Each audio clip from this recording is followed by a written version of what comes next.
It's been there for over 3 billion years, but now some of the Earth's oldest crust is falling apart. Today, our continents seem stuck in place, but over a long time, they've moved and shifted around a lot. It's all thanks to tectonic activity, which makes part of Earth's surface slowly slide around like pieces of a giant puzzle. Some of the most stable parts of these puzzle pieces are called cratons. Cratons are super old and strong sections of rock that form the roots of continents and keep them together. The North American Craton is one of them.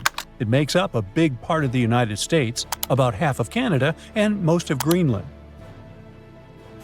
Scientists have singled out about 35 of these big ancient cratons around the world. They mostly stayed in the same place for hundreds of millions of years because of how strong they are. But in 2014, they discovered that cratons might not be as indestructible as they thought. Some cratons had lost parts of their strong roots because of certain geologic processes and became thinner. It looks like cratons could become less stable if they go through more tectonic changes. In 2024, scientists at China University of Geosciences analyzed an ancient landmass called the North China Craton, or NCC for short. They wanted to learn more about how some of Earth's oldest rock regions can break apart. This process of cratons disintegrating is called decratonization.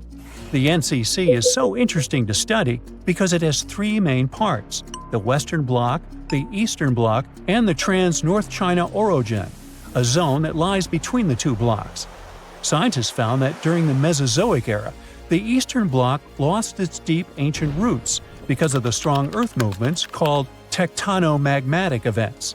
So scientists wanted to see exactly how the processes in the mantle and the movements of Earth's plates led to the breaking down of the NCC. They created 4D models showing how the NCC's shape changed over time, including its surface shape, how its layers stretched, and the way earthquake waves moved through it. They found that a section of the tectonic plate slid beneath the craton and then began to roll back. This rolling and stretching made the strong rock thin out and eventually lose stability. All this started around 200 million years ago, back during the Jurassic period, when dinosaurs were rocking the world. The North China Craton isn't the only place where this decratonization process can happen. Other cratons, like those in North America, South America, and China's Yangtze region, may have gone through similar changes. Scientists say this shows how the continents on Earth have slowly changed and evolved over billions of years. And it looks like, when it comes to geology, there's no place that is 100% safe from changes, but it's no cause for alarm. You don't notice this, but our planet never stops moving and is perfectly normal. But sometimes, this movement still brings dramatic changes. In 2017, scientists made an official announcement that Zealandia can be called a new continent. The continental shelves of this mysterious continent are lying at a depth of around 3,280 feet below sea level. The nearest oceanic crust dives even deeper, at 9,800 feet below that. Geologists have gone deep down to collect rocks from the ocean floor. They've found that, unlike the nearby oceanic crust, which is made up of fresh basaltic rocks, the crust around New Zealand is a mix of ancient granite, limestone, and sandstone. All this screams continental crust.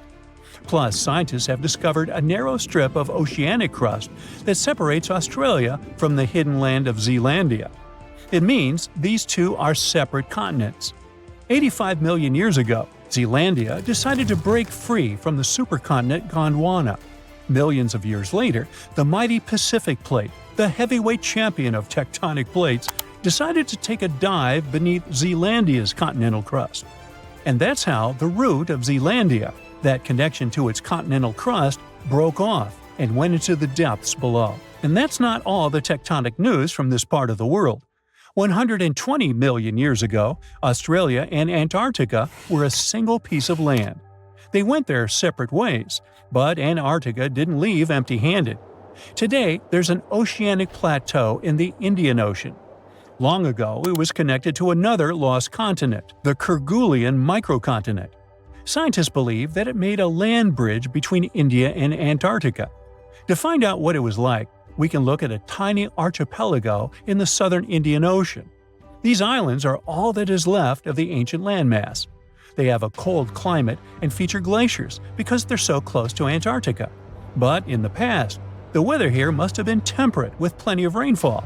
The animals and plants would have been similar to those that live in tropical regions today. Another lost and found continent isn't hiding in the ocean, but under Europe. It's called Greater Adria, and it collided with Europe and started to sink under it around 100 million years ago. Today it lies beneath Italy, Greece, and the Balkans. Its size and even shape match that of Greenland, the world's largest island. Greater Adria is no longer visible, but it left some clues. Part of it was embedded in the Alps. The other chunks are part of present-day Italy and Croatia, on the other side of the Adriatic Sea. Limestone rocks from the former continent started to change once they were under the European landmass. Great heat and pressure spread over tens of millions of years changed their structure.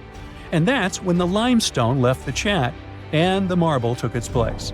Greater Adria wasn't a solid piece of land like the big continent we see today, but more like a giant shallow shelf underwater. Over time, sand, mud, and other stuff settled on this shelf and slowly turned into rock. Greater Adria might have been a little like Zealandia or the Florida Keys, a chain of small islands sitting in a shallow sea. Above the water, there were probably lots of little islands and archipelagos, and beneath the waves, there were colorful coral reefs filled with marine life. If you lived back then and had a scuba tank, it would have been an amazing place to dive and explore. So, with all the things going on with the cratons, who knows? We could see a new continent in the future. Plus, studying the Earth's crust even deeper can change history as we know it. Scientists in Copenhagen have made an amazing discovery about the real birthplace of Scandinavia, and it's not where we thought. After studying sand and rock from remote parts of Finland, they found out that Scandinavia's roots actually came from Greenland over 3.75 billion years ago. This means the area where Nordic countries are now is 250 million years older than the scientists had previously believed. And we now know, thanks to the tiny crystals called zircons found in Finnish river sands. When scientists looked closely at their chemical makeup, they realized the age of crystals matched the rocks found in Greenland, not Scandinavia. They used special techniques to analyze elements like uranium, lead, lutetium, and hafnium, and discovered that Scandinavia's rocky base most likely broke off from Greenland billions of years ago. A small seed of land probably started drifting across the Earth's surface over hundreds of millions of years. This piece eventually settled where Finland is today. Over time, new layers of rock formed around this seed and slowly turned into the Scandinavia we see on maps now. The same study could help us rethink how the continents on Earth first formed. The most accepted theory is that the continental crust began growing right when the planet was formed. But new studies show that the signs of continents only started growing a billion years later. The scientists explain that Earth's continents may have begun as tiny seeds of ancient crust in different places. These seeds grew over time, forming the landmass as we know today. These ancient seeds aren't just found in Scandinavia, but also in Australia, South Africa, and India. Scientists aren't sure if all these seeds came from the same place or if they grew separately in different parts of the world. So there's still a lot to learn, and scientists need to keep digging to figure out if all these ancient seeds are related to each other. It's 9:59 a.m. when a man is jolted awake in his bed by a powerful, mysterious force. While he's trying to figure out what's going on, a giant 100-foot-tall column of water is already surging toward his hometown. In 20 minutes, most of his friends and family members will lose their lives when a sky-high wall of water sweeps away buildings, trees, and cars. And it can happen to you at any given time. It's the day after Christmas in 2004. Thousands of tourists from Europe and America are enjoying tropical beaches in Thailand, Sri Lanka, and Indonesia when a powerful undersea earthquake strikes off the western coast of northern Sumatra, Indonesia. It's a 9.3 magnitude earthquake, the most powerful ever recorded in Asia. It triggers one of the largest tsunamis in history, the Boxing Day tsunami, which will take the lives of 230,000 people within a few hours. The city of Banda Aceh in Sumatra, Indonesia, home to 260,000 people, is the closest to the earthquake's epicenter. In less than half an hour after the quake, huge 10-story tall waves crash into the city. More than 60,000 people lose their lives immediately. The destruction is so severe that almost no one in its path survives. Next, the tsunami hits Thailand. The waves, rushing at a mind-boggling 500 miles per hour across the Indian Ocean, reached the shores of Phang Nang and Phuket about 90 minutes later. Despite such a significant time gap, both locals and tourists are caught totally off guard. Many beachgoers even walk out onto the beach, curious about the strangely receding sea, only to be overtaken by a towering wall of water. Nearly 5,400 people, including 2,000 foreign tourists, won't survive that day in Thailand. An hour after Thailand, the tsunami hits southeastern India near Chennai. Debris-filled waves push miles inland, taking the lives of more than 10,000 people. Sri Lanka faces even worse devastation. The island will lose over 30,000 people, and hundreds of thousands will become homeless.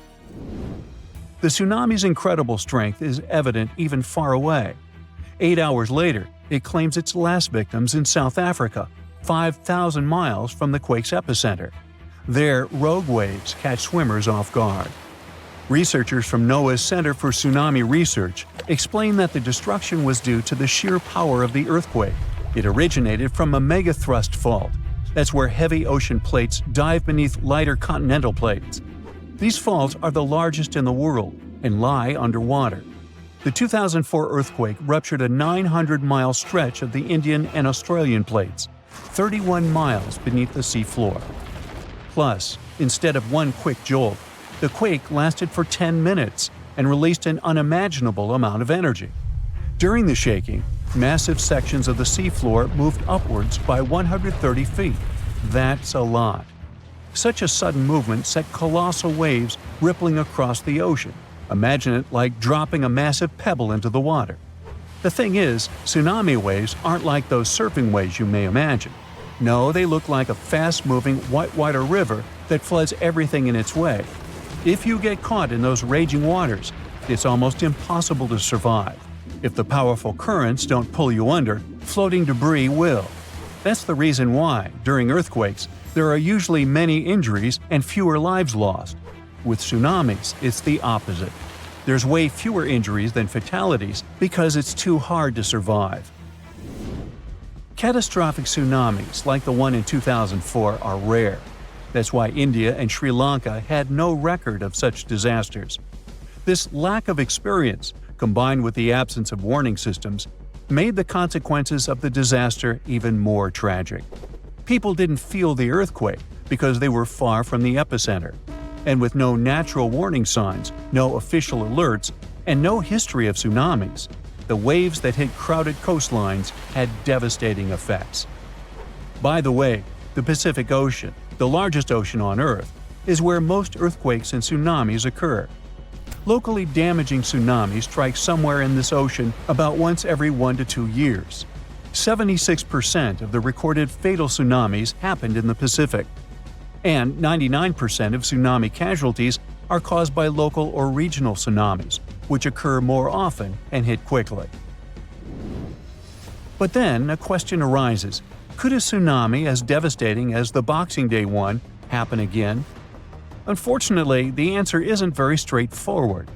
A warning system has indeed been established in the Indian Ocean. Its goal is to alert coastal nations of potential tsunamis. But human behavior is still a critical challenge. This became clear during a real-life test in 2012. That's when many residents of Banda Aceh, Indonesia, simply ignored evacuation towers after a tsunami warning. People never seem to learn, huh? The Indian Ocean Warning Network uses undersea pressure sensors placed near tectonic plate fault lines. These sensors detect any changes and transmit data to surface buoys, which then send it via satellite to control centers on land. Authorities analyze the information and decide whether to issue warnings and evacuate at-risk areas.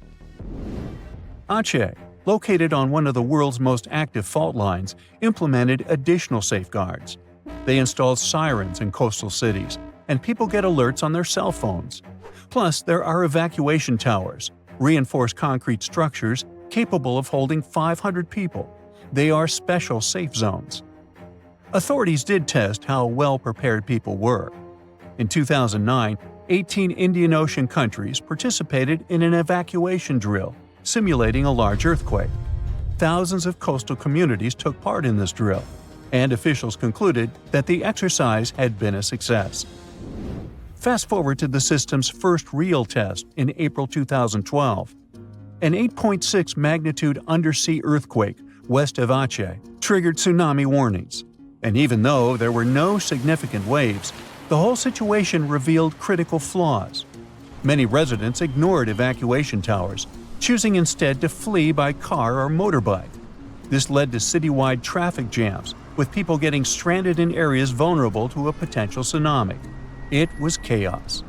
Some residents even went back to the beach to look for the signs of a tsunami, which is a life-threatening mistake. So apparently, there is still a lot of work to do when it comes to tsunami survival. But what you need to know by heart is the signs of an impending tsunami. First of all, it's severe ground shaking. Strong earthquakes near coastal areas can generate tsunamis. If you notice that water on the beach starts to recede at an alarming rate, exposing the ocean floor, reefs, and stranded fish, run. Then there might be unusual ocean sounds. Keep in mind that a loud roaring noise, resembling a train or jet engine, may accompany an approaching tsunami. If you notice any of these warning signs, do not wait for official evacuation orders. Leave low-lying coastal areas immediately and move to higher ground as fast as possible. If you're at home, make sure your family members know about the tsunami and follow official guidance. You should remember that locally generated tsunamis may strike within minutes. You have to act quickly. If it's a distant tsunami, you may have more time to evacuate. If you don't have an opportunity to move inland, hide in high reinforced concrete buildings.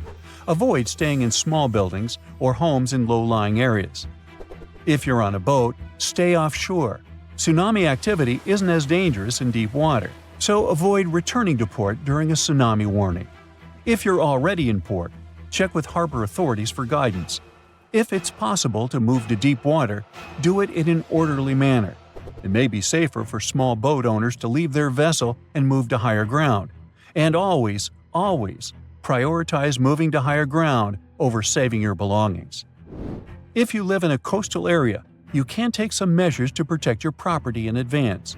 Since most tsunami waves are under 10 feet, you may consider elevating your house. It can reduce damage. You can also consult an engineer to assess and reinforce your home. And finally, don't forget to protect outbuildings too, and create fences that will allow animals to reach higher ground. Consider South America and Africa. Don't they kind of look like they fit together, like puzzle pieces? Well, they actually did. But about 130 million years ago, South America was like, bye, and slowly started drifting away. These days, it's around 1,800 miles from Africa, and it's still on the move. Every year, the continent shifts a little more toward the Pacific Ocean. So, how's that even happening? Tectonic plates are constantly moving. That's what makes the Earth's surface shift over time, going from this to what we see today. But those movements happen so slowly that you and I can't see them go. So, no, Brazilians or Chileans aren't out there feeling their continent inching westward. But the numbers don't lie. South America is moving, and apparently, all it wants is to get as far away as possible from this massive underwater mountain range called the Mid-Atlantic Ridge. But what exactly is pushing the land toward the Pacific Ocean? It is the heat inside our planet. Way down beneath the ocean, there are cracks in the Earth's crust, and magma, super hot melted rock, rises up through those cracks. When that happens, the magma cools and hardens into solid rock. Over time, this process might build underwater mountains, like the Mid-Atlantic Ridge. And as more new crust forms, it begins to push the older crust out of the way. In the process, tectonic plates and the continents riding on top of them get pushed along. Now, on the other side of South America, over by the Pacific, there is the Nazca Plate. It's heavier and it's moving eastward. Since it is denser, it is sliding underneath the South American plate. This entire process is called subduction, and it's happening at a rate of about 3 inches per year. By the way, the collision between these two plates is what's behind all those breathtaking volcanoes scattered throughout the Andes, and it's also making the continent move. So, if everything goes according to plan, projections show that South America will end up more centered in the Pacific Ocean in the future. But some models suggest something way crazier. Before we get into that, though, we need to clear something up. Why on earth isn't Africa following in South America's footsteps? I mean, shouldn't it be drifting west too? Well, not quite. Africa is doing its own thing, because it sits on the African plate. So the Mid-Atlantic Ridge is located between those two continents, and just like it pushes the South American plate, it also pushes the African plate, but in the opposite direction. It's like this ridge is trying to split up two ex-besties, you know? But there's more. Africa is also being influenced by the East African Rift.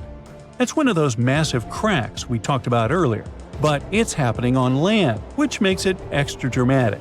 This is what's causing the continent to slowly split apart. It's a long story, but let's just say the rift is pulling Africa in more directions than South America ever had to deal with. Okay, now it is finally time to talk about that crazier thing that might happen to South America and everything around it in the future. Theory number 1. It could break away from North America. I know, super dramatic, but don't panic. We're talking hundreds of millions of years from now, and I won't be around. You see, both continents are moving in the same general direction, but at different speeds. The North American plate is cruising along at about 1 inch per year, while South America is moving a bit faster. So even though they're heading the same way, they are not keeping pace. Over time, as the Atlantic Ocean continues to widen and the Pacific keeps shrinking, all this tectonic movement could eventually pull the Americas apart. Theory number 2. Marine life could go through some major changes. Right now, the Americas act as kind of a giant wall between the Atlantic and Pacific Oceans. Because of that, sea animals have evolved differently on each side. Take the green sea turtle, for example. The ones living in the Atlantic tend to be bigger and lighter in color. Meanwhile, their Pacific cousins are usually smaller and darker. But if, one day, there is no land blocking these two populations from mixing, they would end up with brand new migration routes, new nesting spots, and a lot more overlap in their territories. Now, multiply that scenario by hundreds of other species, and things could really get shaken up. We're talking about new interactions, unexpected competition, and maybe even the rise of entirely new species. Alright, theory number 3. America might meet Africa again. Right now, the Mid-Atlantic Ridge is busy creating a new seafloor, and because of that, the Atlantic Ocean is slowly getting wider. But in about 125 million years, scientists believe that process could come to a stop. Instead of the seafloor spreading apart, the ocean floor might start getting pulled under the continents. When that happens, the Atlantic will stop growing and start shrinking, and the water section between South America and Africa is likely to be the first part pulled beneath the land. That means the Americas and Africa could meet again.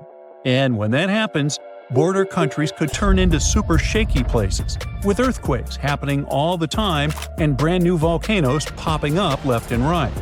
The eastern United States would no longer be known for the peaceful green slopes of the Appalachians, but for snow-covered giants that occasionally spew lava and ash, more like the Cascade Range out west. Countries would end up with totally new neighbors. Brazil might line up with Nigeria and Cameroon. Uruguay could be sitting right next to Angola. And Argentina might be sharing a border with South Africa. So if these two continents really do merge, how intense would that be? Well, for starters, this new supercontinent would instantly become the biggest one on Earth, about 1.5 times the size of Asia. And chances are, a brand new mountain range would form right where the continents meet. creating a natural border between nations. Being part of the same massive continent could make a lot of things way easier. For one, tourism could totally take off. People traveling between countries by land without needing pricey plane tickets could be a game changer. But it wouldn't stop there. Other types of economic activity could get a major boost too. Now on one side we have South America, which already produces and sells a wide variety of foods, from wheat to bananas, beef, cocoa, soybeans, hey, you name it. On the other side, there is Africa, exporting things like textiles and clothing. That alone would make them a super powerful bloc when it comes to trading raw goods. But can you name another important thing these two continents have in common? Yep, petroleum. Countries in South America, like Brazil, Venezuela, and Colombia, are major oil exporters. And over in Africa, you've got Nigeria, Algeria, and Libya doing the same. Now, can you see just how powerful that kind of union could be? Meanwhile, let's talk about animals.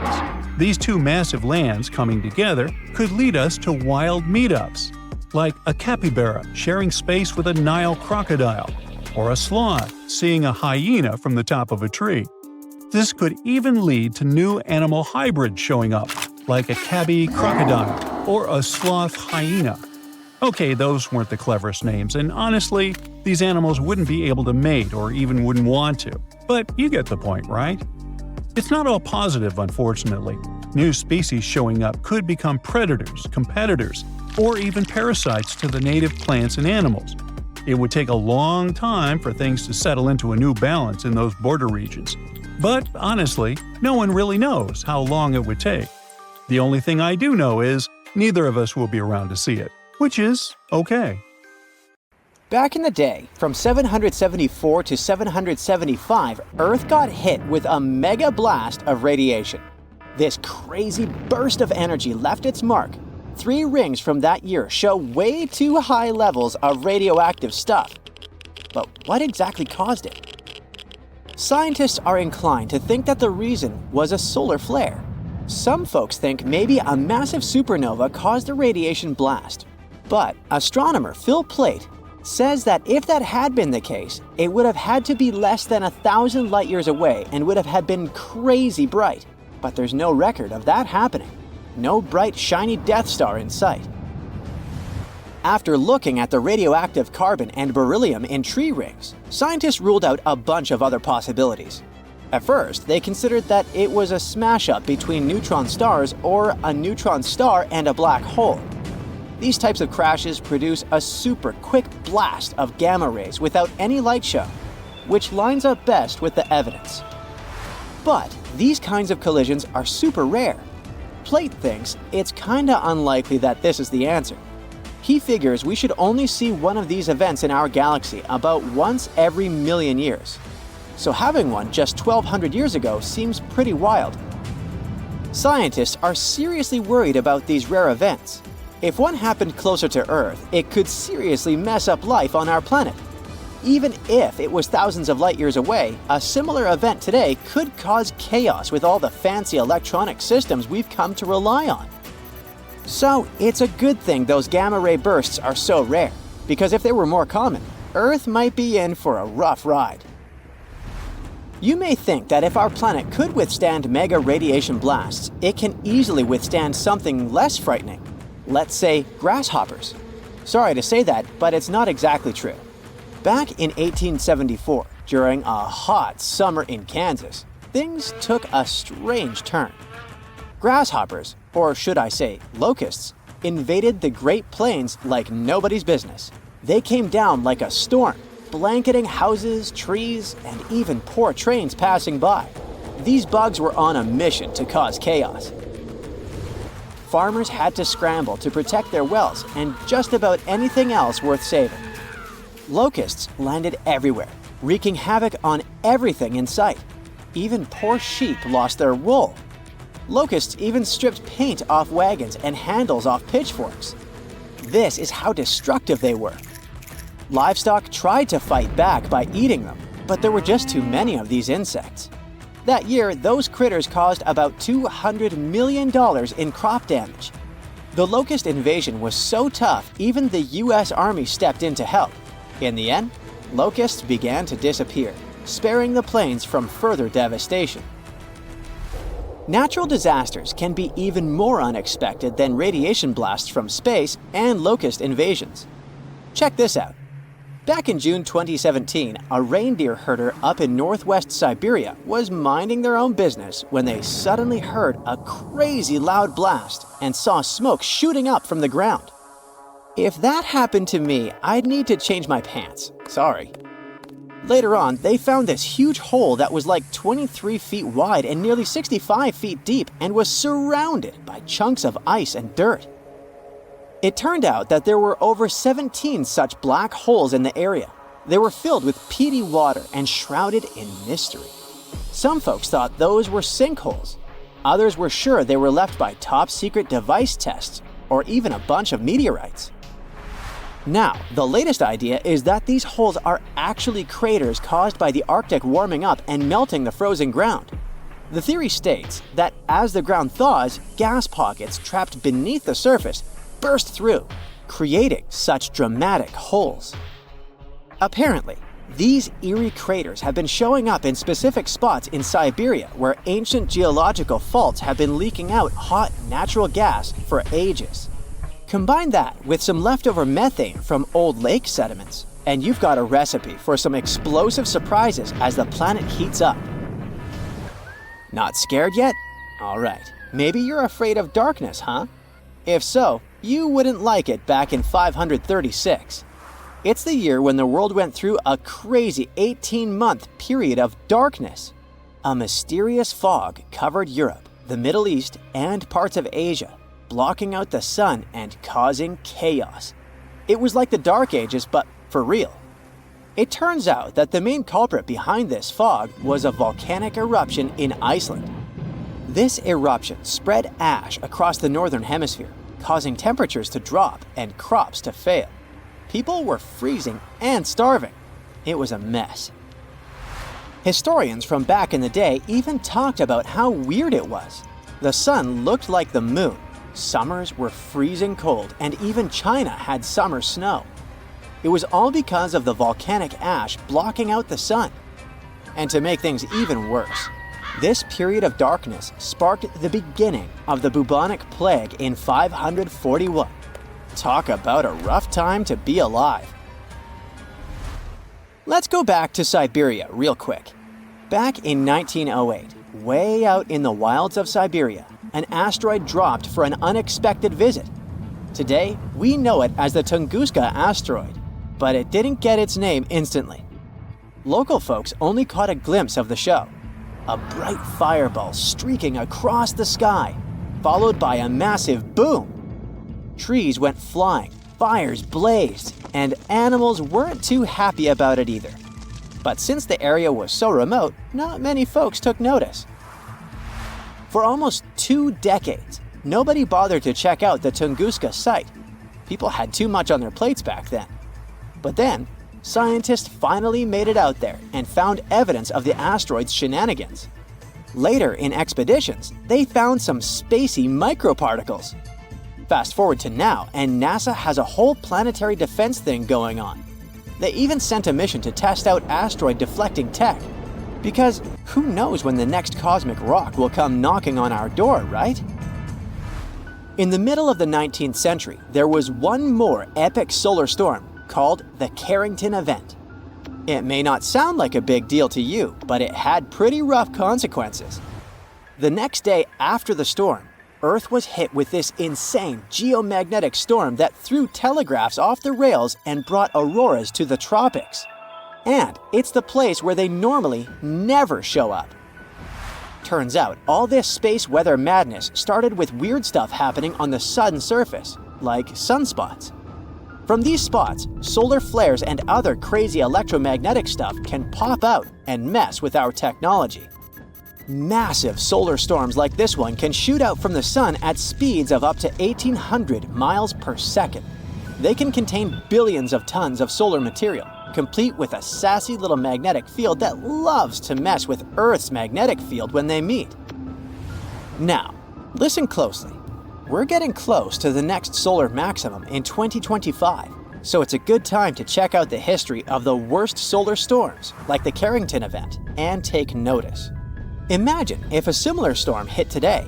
An internet apocalypse, anyone? Businesses would be sent offline and we'd be facing some serious damages. Luckily, these mega solar storms don't happen very often. But hey, space weather is tricky to predict, so who knows when the next one will hit? So, you might have heard that Yellowstone National Park is sitting on top of a giant supervolcano. That's the reason why the area can boast powerful geysers and hot springs.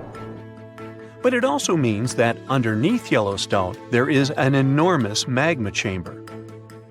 In 2015, researchers from the University of Utah found out that this chamber was much bigger than everyone had previously thought. They even found one more reservoir with magma under the top one. Apparently, the more spacious the chambers are, the more magma they contain. Together, the two reservoirs store a glob of magma that could easily fill the Grand Canyon not once, but 11 times.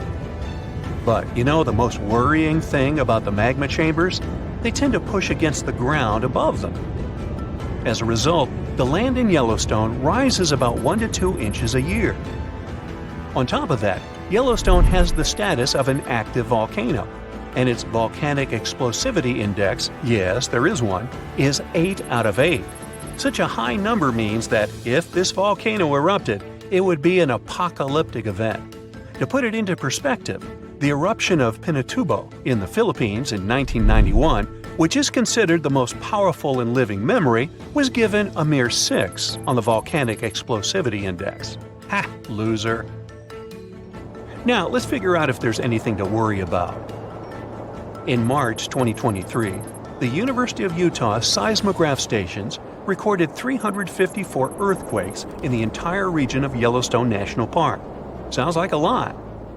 But keep in mind that the most impressive event of the month was a mini earthquake of magnitude 3.7. It was part of a swarm of 106 earthquakes that began on March 29th and continued until the end of the month. Yep, earthquakes apparently also come in swarms, so be aware. Experts say that Yellowstone's seismic activity is, well, kind of more active than usual, but it's really nothing serious. A geophysicist working at Yellowstone Volcano Observatory called Michael Pollan claims that the volcano won't erupt anytime soon. For this to happen, there must be enough magma ready to erupt beneath the surface. Whew. There should also be enough pressure to cause this magma to rise. But neither of these conditions exist today. According to the expert, Yellowstone is stable now. At the same time, Pollan and his team are keeping track of all kinds of underground activity, looking for warning signs of possible eruptions. Some of them can be the frequency of earthquakes and ground deformation. Thousands of mini earthquakes, coupled with extreme changes in the surface of the ground in that area, can be alarming. The team also monitors the temperature of the park's thermal features. That's another noteworthy sign of a potential disaster. Park-wide changes in geyser activity, as well as gas and thermal emissions. So, despite the media claims that Yellowstone is due to erupt soon because the last eruption happened 70,000 years ago, that's not how volcanoes work. Experts say that it's one of the most popular misconceptions about volcanoes. They don't follow timelines. If a supereruption did happen, though, the most worrying thing for us would not be the lava flows, and not an earthquake that would most likely accompany the natural disaster. No, the worst consequence of such a supereruption would be ash and ashfall. Let's have a look at what it was like when the Yellowstone volcano erupted many years ago. There have been at least 3 supereruptions in the history of the volcano. The most powerful of them was 2,500 times more devastating than the terrifying eruption of Mount St. Helens in Washington state in 1980. As for the most recent supereruption, it was dubbed the Lava Creek eruption. It formed the Yellowstone caldera after spewing out an insane amount of dust, volcanic ash, and rock into the air. Recently, scientists have also learned about two other previously unknown supereruptions that happened around 9 and 8.7 million years ago. The younger of the two is now considered to be the largest recorded event of the whole Snake River Yellowstone volcanic province. Anyway, let's have a look at what was going on all those millions of years ago. Because I wasn't around then, so we're all assuming this stuff based on evidence. The first signs of the disaster appeared long before the catastrophe broke out. For thousands of years, the heat had been welling up from within the planet's insides. It had been melting rock beneath the planet's crust and leaving behind huge chambers.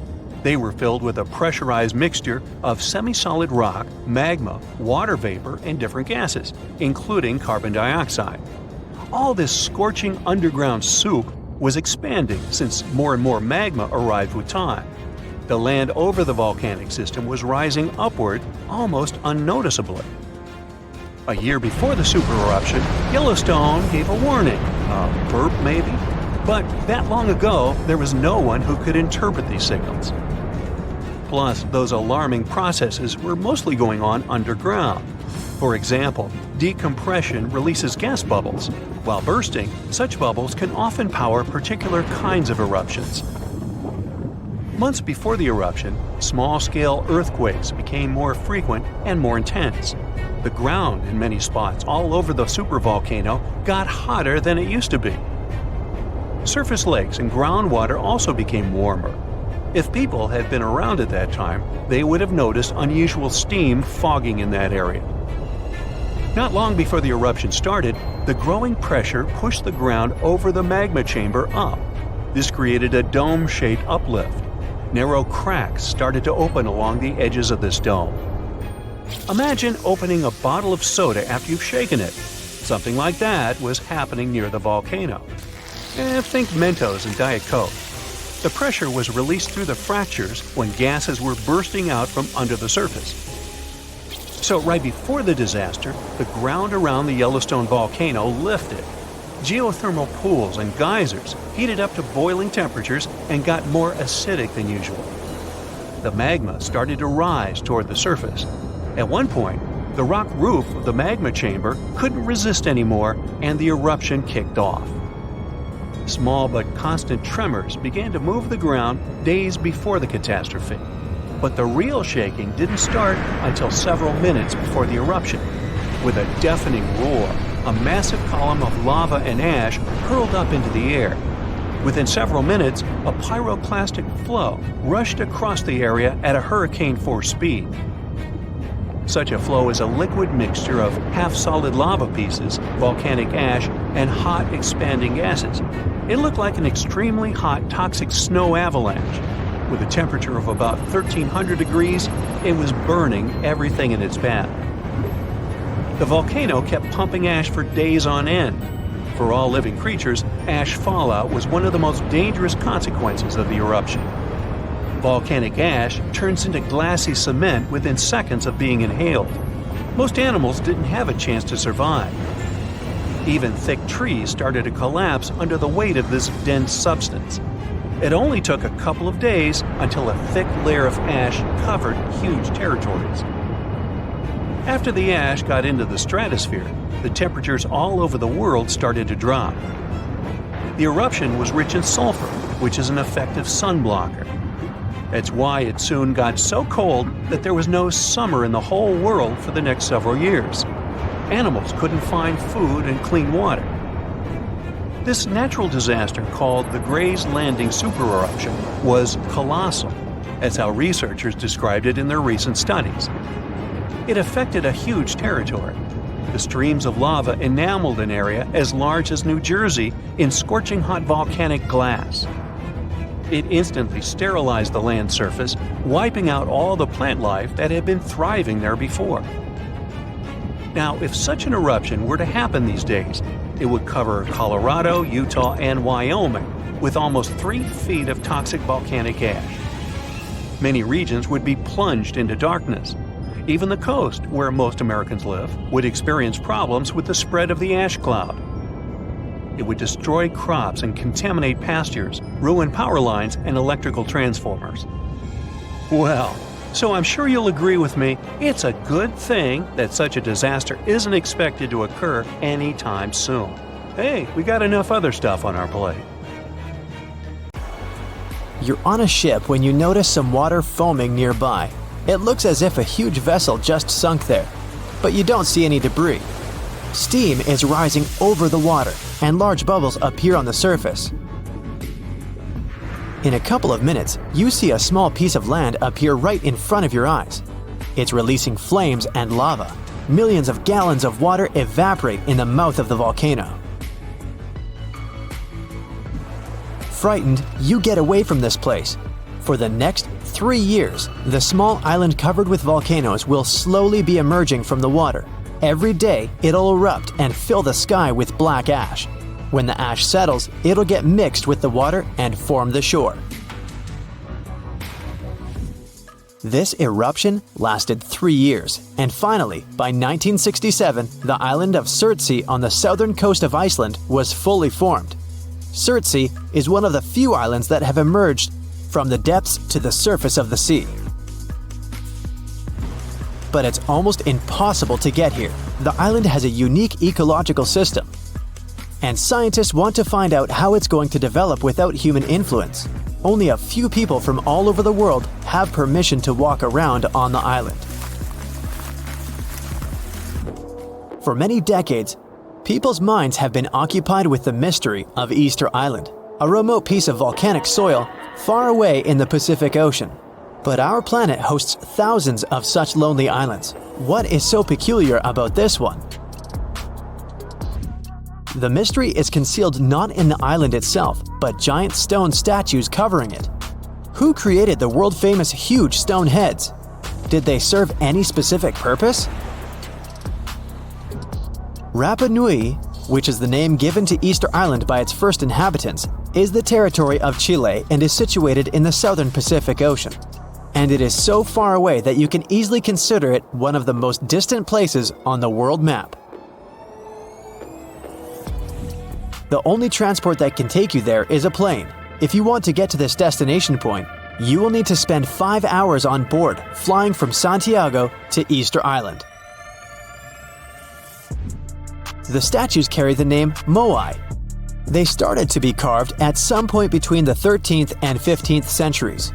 Rapa Nui statues are easily recognized thanks to their peculiar faces. They have long noses, wide chins, rectangular ears, heavy brows, and deeply set eyes. It is quite curious that the nostrils curl in the way fish hooks do. Firstly, people thought that the statues were made up only by their heads. But surprisingly, it turned out that there are full bodies that are attached to the heads. It was discovered during excavations in May 2012. The bodies were just hidden underground. Still, the heads of the statues, visible from the first site, make up 3/8 of each statue's size. As for the arms, they were carved against the bodies, resting in different positions. Most statues, 834 out of 887, were carved from the material called tuff, which is, in fact, compressed volcanic ash. Curiously, all the statues except one faced inland. It means their backs are turned to the ocean. Perhaps the reason for that was the belief that the statues were the protectors of the villagers. That's why they overlooked the settlement. The only statues not fitting into this pattern can be found at Ahu Akivi, a sacred place for the people of Rapa Nui. People keep wondering how the statues of such a huge weight have been distributed all around the island. What's more, in 1722, visitors found a small local population between 1,500 and 3,000 people. How could it correlate with the hundreds of statues on the island? The mystery surrounding the way Rapa Nui people could move the statues challenged the researchers, not letting them back off. In the 1980s, some of them decided to recreate a statue and check the possibility of moving it around. Several decades passed, and another group of American scientists proved that the islanders could tie ropes encircling the huge statues and move them with a walking motion. They backed up their theory with practice, moving a full-size replica using this method. Actually, their idea can explain why Rapa Nui folklore states that the statues were walking with the help of magic. It explains the way the statues were transported to their designated places. Our next stop is Brazil, far from the center of Sao Paulo. That's where you can find an island that's almost impossible to get to, but if you succeed, you're unlikely to leave it. It's called Snake Island. There's no other place on the planet with such a high concentration of snakes. They are the only owners of the island since no other animals can survive among them. The golden lancehead. They are one of the most venomous species in the world. Their venom is very powerful and fast-acting. If you let this reptile bite a raw piece of meat, the place around the bite will start to melt. Count me out. Imagine you're on this island and the snakes don't bite you. The most interesting thing you can find there is an old lighthouse. It's hidden in the dense foliage of trees. People lived on the island a long time ago. Rumor has it that the last keepers were in the lighthouse when the snakes broke in. No one has lived there ever since. How these unique snakes appeared on the island is still a mystery. The most popular legend claims that a pirate came there a long time ago. He hid a treasure somewhere on the island. Then, he left the snakes in the spot where the chest was hidden. The pirate hoped the reptiles would scare people away from his gold coins and jewelry. Since then, a few snakes have managed to increase their population thousands of times. And some of them, reportedly, are wearing jewelry. No, not really. Even if you wanted to get to the island for some reason, the patrol services would stop you. Only a few people in special protective suits can get there to conduct scientific research. Susie gets here on a small boat. As soon as she steps on the ground, she turns on the live broadcast on her phone. She records dolls hanging on trees all over the island. They have different clothes, different sizes, and faces. There are about a dozen creepy toys on every tree. Rain and hot sun deform the toys' faces. They are covered with moss and greenery and have taken eerily scary forms. There are rumors they come to life at night. Wanna check? One of the subscribers writes, "No problem," Susie agrees. The sun is going down below the horizon. Darkness falls on the forest. Susie is wandering among the trees. The moon lights her way. She makes a fire to get warm. At this moment, she hears a strange sound. She notices some movement out of the corner of her eye. The phone turns off. Susie looks up and sees one of the dolls, lit up by the flames, is turning its head in her direction. Susie screams and runs away from this place. Of course, the doll didn't move. You can notice a little bird sitting behind the toy's head. A few days later, Susie found out that one of the Mexico City locals had moved to the island in the 50s and filled it with toys. He collected dolls from landfills and canals around the island. He spent several days decorating every tree. In the beginning, it looked strange and exciting for tourists. Then, as the dolls began to age and rot, this place became more attractive for people. There are several legends about the reasons for his obsession. Okay, Susie's had enough of these mysteries and creepy places. Now she wants to admire something majestic that was created by nature. She arrives in California's Sequoia National Park, where the most giant trees in the world grow. She's looking with an open mouth at the biggest tree in the world, a giant sequoia. Its name is General Sherman, and it's about 2,000 years old. The volume of this tree is almost half the size of an Olympic swimming pool. Despite its age, it's not the oldest one. There are redwoods in the park that appeared 3,000 years ago. And the tallest tree in the world grows here, in California. It's a redwood that belongs to the sequoia family. It's called Hyperion. This is 1/3 of the Eiffel Tower's height. Just imagine what kind of view you can see from the tree's top. Now Susie is on the island of Madagascar. She's going to see unique Baobab trees. They look like something has ripped them out of the ground, turned them upside down, and shoved them back in. Baobabs are some of the most beautiful trees in the world. Most of them are here in the Alley of Baobabs, but you can also find them in Australia and South Africa.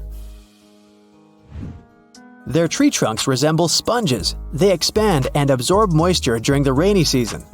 Elephants like to drink it. They tear off and chew the trunk's parts to quench their thirst. At night, flowers bloom on the baobabs. They smell like sour milk and attract bats. But the most interesting thing is that the baobab doesn't dry out and doesn't fall like other trees after the end of its life. It crumbles, settles, and leaves a pile of pieces on the ground. Around 2,500 years ago, an earthquake completely changed the course of one of the largest and most famous rivers on the planet, the Ganges. Now, it's normal for rivers not to sit in one place, so if you live next to one, it could also just disappear without a trace or flood the whole city one day. In the case of the Ganges River, a supermassive earthquake became the reason for this dramatic change. Scientists say it might happen again, and it would be a huge problem for millions of people who depend on this river. The Ganges River starts as small streams in the Himalayas and travels a long way, over 1,500 miles. Along its journey, it meets other big rivers before all the water flows into the Bay of Bengal. The Ganges has the largest delta in the world among all rivers. Just like many other rivers in the region, it slowly changes its path over time. These changes, if they happen when a river wears away its banks, usually takes a long time, sometimes decades. Scientists have discovered that the Ganges-Brahmaputra river system has shifted several times over the last 6,000 years. When they looked at satellite images of the Ganges Delta, they noticed something interesting. There was a crescent-shaped dip in the ground about 28 miles away from where the river is flowing now. This depression was over 1 mile wide and stretched for many miles. They thought it might have been an old main channel of the Ganges River a long time ago. In 2018, the team decided to visit the area to check it out for themselves and take samples to learn more about it. While driving back home, they noticed a pit where someone was digging dirt to create a pond. The next day, they planned to fill it with water, but the researchers spotted something strange in the dirt. There were vertical bands of light-colored sand mixed into the darker mud. These special layers are clues from the past. They show that an ancient earthquake made sand and water shoot up from below the ground and created sand volcanoes that were trapped in time. The scientists studied the sand and mud and figured out that these earthquakes happened around 2,500 years ago and were strong, with magnitudes of 7 to 8. The epicenter was over 110 miles away from the main stem of the river, but it was powerful enough to displace it. It could have affected around 140 million people. The Ganges-Brahmaputra system is close to spots where Earth's tectonic plates meet, so earthquakes happen here often. There's no danger right now, but scientists think that another massive earthquake could happen in the next few hundred or thousand years. It could threaten up to 170 million people. That's about half the population of the U.S. No one can predict exactly when an earthquake will happen or how strong it will be. Learning how earthquakes in the past moved rivers helps scientists figure out patterns and make guesses about similar events in the future. This knowledge could help us prepare better and create safety plans before another big earthquake strikes. Now, the Ganges isn't the only river at risk. The Yellow River, the Irrawaddy River, and rivers in the United States like the Klamath and San Joaquin all face similar dangers. The mighty Mississippi River has also switched its path many times over the last 7,000 years. Right now, there's a huge system of dams and barriers called a control structure in central Louisiana. This structure's job is to stop the Mississippi from spilling over its banks and joining a nearby river. But scientists think that, in theory, these barriers wouldn't handle megafloods. So the Mississippi could break free and change its course again. This would cause massive problems, especially in southern Louisiana. One of the recent examples when a river changing its course caused disaster was the Kosi River in India. In August 2008, over just a few days, the river's path shifted by almost 60 miles, which is a huge change. Floods happen in some parts of the state rather often, but they hadn't seen such strong ones in over 50 years. They affected around 1,000 villages and 3 million people. and about 1 million people had to be evacuated to safety. Since many of these people hadn't faced floods in so long, they weren't ready to handle it quickly. It caused even more damage to their homes and lives. Scientists have been trying for decades to figure out what exactly makes rivers suddenly change their course. A new study explains that two things work together to make a river to do it. This process is called avulsion. First, there's the setup, which is like building up tension before something big happens. Over time, sediment, sand, dirt, and other stuff carried by the river gets deposited in certain places.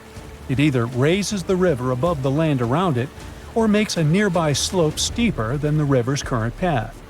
Then there's the trigger, which is like the final straw that makes everything happen. This trigger could be a big flood, an earthquake, or even something like a pile of logs blocking the water. Now, researchers looked at satellite images of about 170 cases of avulsion from the past 50 years. They noticed these events happen most often near river mouths and near mountains. Rivers were about 3 times more likely to change course in these places than in the areas between them. They also studied 58 river channels in detail, using super clear maps to measure super elevation. That's how high the river is compared to the land around it. They also measured slope advantage. That's how steep a new path might be compared to the river's current one. They found that near mountains, rivers often pile up so much sediment that they become super elevated and spill over. But near river mouths, like in deltas, rivers need a steep slope advantage to break through the mud and form a new path. These two factors work together like a seesaw. If one is stronger, the other doesn't need to be as strong for an avulsion to happen. To figure out where a river might go if it changes course, the researchers created a smart computer algorithm. This tool uses maps to measure the terrain's steepness and the river's flow to predict where the river might move. They tested it on 10 past avulsions, and it correctly guessed the path every single time. Scientists hope they could use these findings to protect people living near rivers from sudden floods. Rivers changing course played a big role in creating one of the first organized administration systems in the world. Scientists found clues for this in the territory of ancient Mesopotamia. This name means the land between two rivers, and it was between the rivers Tigris and the Euphrates. People living there relied on these rivers for water, food, and transportation. Scientists wanted to figure out how these sudden changes in these rivers affected ancient people. To do this, they used two kinds of maps. The archaeological maps show how ancient cities grew over time, including what types of buildings people built. Certain buildings, like big palaces or city walls, could show when each city first had an organized administration. The second kind of map showed where the Tigris and Euphrates rivers flowed long ago. They often shifted, sometimes slowly, and sometimes very quickly and dramatically. Around the year 5000 BCE, Mesopotamia started to become drier and farming became harder. Farmers had to grow their crops near rivers, where they could use the natural floods to water their fields or dig little channels to bring river water to their plants. Because farming was so important, towns and cities grew near the rivers too, so people could stay close to their food. But when a river suddenly changed its course, people didn't give up. They worked together to dig long canals to bring water from the new river path back to their fields. The canals helped them get water again, and the administration buildings showed they were organizing as a community to solve big problems together. Hey, ever heard of a fire rainbow? Yeah, me neither. How about a circumhorizontal arc? Didn't think so, but just so you know, they're one and the same thing. At first glance, it looks like a painting, or like a rainbow-colored splash in the sky. Despite the name, they have nothing in common with either fire or rain. This phenomenon happens on rare occasions when the sun shines through a particular type of ice cloud formation. The rainbow halos are just as unique. Again, a specific type of ice crystals in clouds needs to be present for the surface of the Earth to bend light from the sun into a perfect ring. The same thing can happen with moonlight. The only difference will be that moon halos are usually white and sun halos can be rainbow-colored. When visiting regions with high altitudes, you may be one of the lucky people to stumble upon penitentes. They're basically naturally formed ice spikes. For them to be formed, they need a really cold and elevated environment where the air is dry. The sunlight turns ice directly into vapor rather than melting it into water. And that's why these blades of snow and ice start to pop up on the surface of the Earth. As cute as they may be, they can end up as tall as 15 feet. Now, what happens when small individual droplets of lava meet the wind? Pele's hair, basically. Let me explain. The word Pele comes from an ancient Hawaiian symbol for volcanoes. Whenever the wind picks up little drops of lava, it stretches them into hair-like strands, similar to the process of glass wire creation. These delicate strands can stretch as far as 6 feet. On rare occasions, it can rain without any clouds. But does it really? Let's look at the science behind this rare phenomenon. It's sometimes called a sun shower, just because it looks like the rain is falling straight from the sun. Let's be clear though, there is no way rain can ever come down directly from a star. Rain clouds are at a bit of a distance from that specific location. With sun rays being angled, the clouds become out of sight. Add a little wind to blow the rain in your direction and ta-da! You get sun showers. Located in Bolivia is a place called Salar de Uyuni. It's the largest salt flat in the world. It's also the home of half of the world's lithium, which is a crucial component for making batteries. But what else is so special about this place? Well, whenever the rain season comes, it turns this piece of flat land into a perfectly reflective mirror lake. What comes to your mind when you hear about the Blood Falls? A horror movie? Well, they are merely a series of waterfalls located in one of the driest regions of Antarctica. They emerge from an underground lake filled with a special kind of bacteria. These little organisms use sulfates as fuel instead of sugars, which makes them very intriguing for scientists. The water contained in this lake is so full of iron that it basically just rusts when it meets the air. Hence, the reddish color of the waterfall, which also gives it its trademark name. Okay, we all know the song, but it's not really made up. There is actually such a thing called a desert rose. It's not a plant though, but a unique form of the mineral gypsum. It develops in dry sandy places that can occasionally flood. This constant switching between a wet and dry environment lets the gypsum crystals emerge between grains of sand, trapping them and forming a rose-like shape. Ever heard of the Eye of Sahara? Scientists are still trying to figure out how it was formed. You can only see it if you fly above it, but it's basically a naturally formed dome that dates back to approximately 100 million years ago. And no, I wasn't around then. It has a rough diameter of 25 miles and consists of a bunch of concentric rings. The biggest one, or the central area, measures about 19 miles in diameter. Astronauts were some of the first people to notice it, and it's been studied ever since. In fact, even to this day, when landing in Florida, they know they're almost home when they see the Eye of Sahara. One of the most beautifully colored trees in the world is located in the Philippines and Indonesia. It's called the rainbow eucalyptus. It got its name because of its bark that switches colors and peels away as the tree ages. The bright green bark is the youngest, as it contains a substance called chlorophyll, usually found in leaves. It then switches to purple and then to the color red. And finally, it turns brown as it grows and loses the chlorophyll. Now, don't be tricked into thinking that's a whole forest. It's one single tree. And no, it's not some sort of optical illusion either. Let me explain. Underneath that soil, there is a complex network of roots that connects around 47,000 tree-like shapes you see above the ground. It's called the Quaking aspen. Some of these trees are among the oldest and largest organisms in the world. Now, here's a good destination for all travelers, or maybe not so good after all. The most lightning-stricken area in the world, according to recent data released by NASA, is Lake Maracaibo in Venezuela. Out of all the days in a year, 300 of them feature thunderstorms in this location. What makes this area so unique, though, that storms happen so often? Well, it's because where cool mountain air meets the warm, moist breeze and generates electricity over the lake. The Eternal Flame Falls are located in upstate New York, near the Canadian border. In this region, there is a tiny waterfall with a big secret, a spark about 8 inches tall. Turns out there's a natural gas seep that provides fuel to the flame behind the waterfall.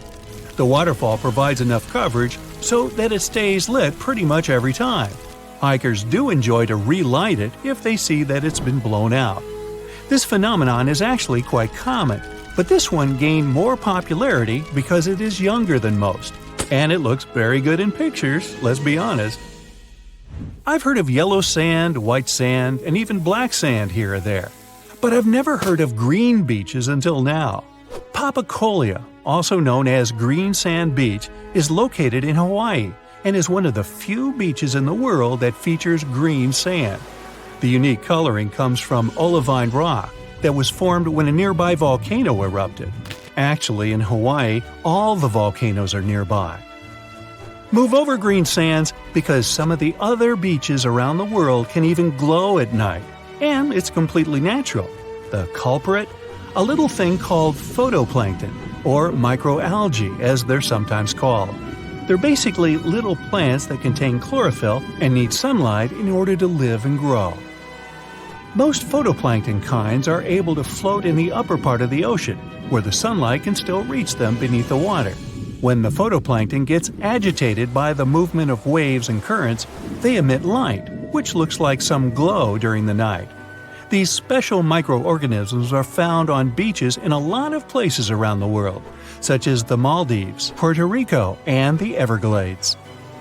At the base of a mountain located just outside of Afton, Wyoming, is a little river called the Intermittent Spring.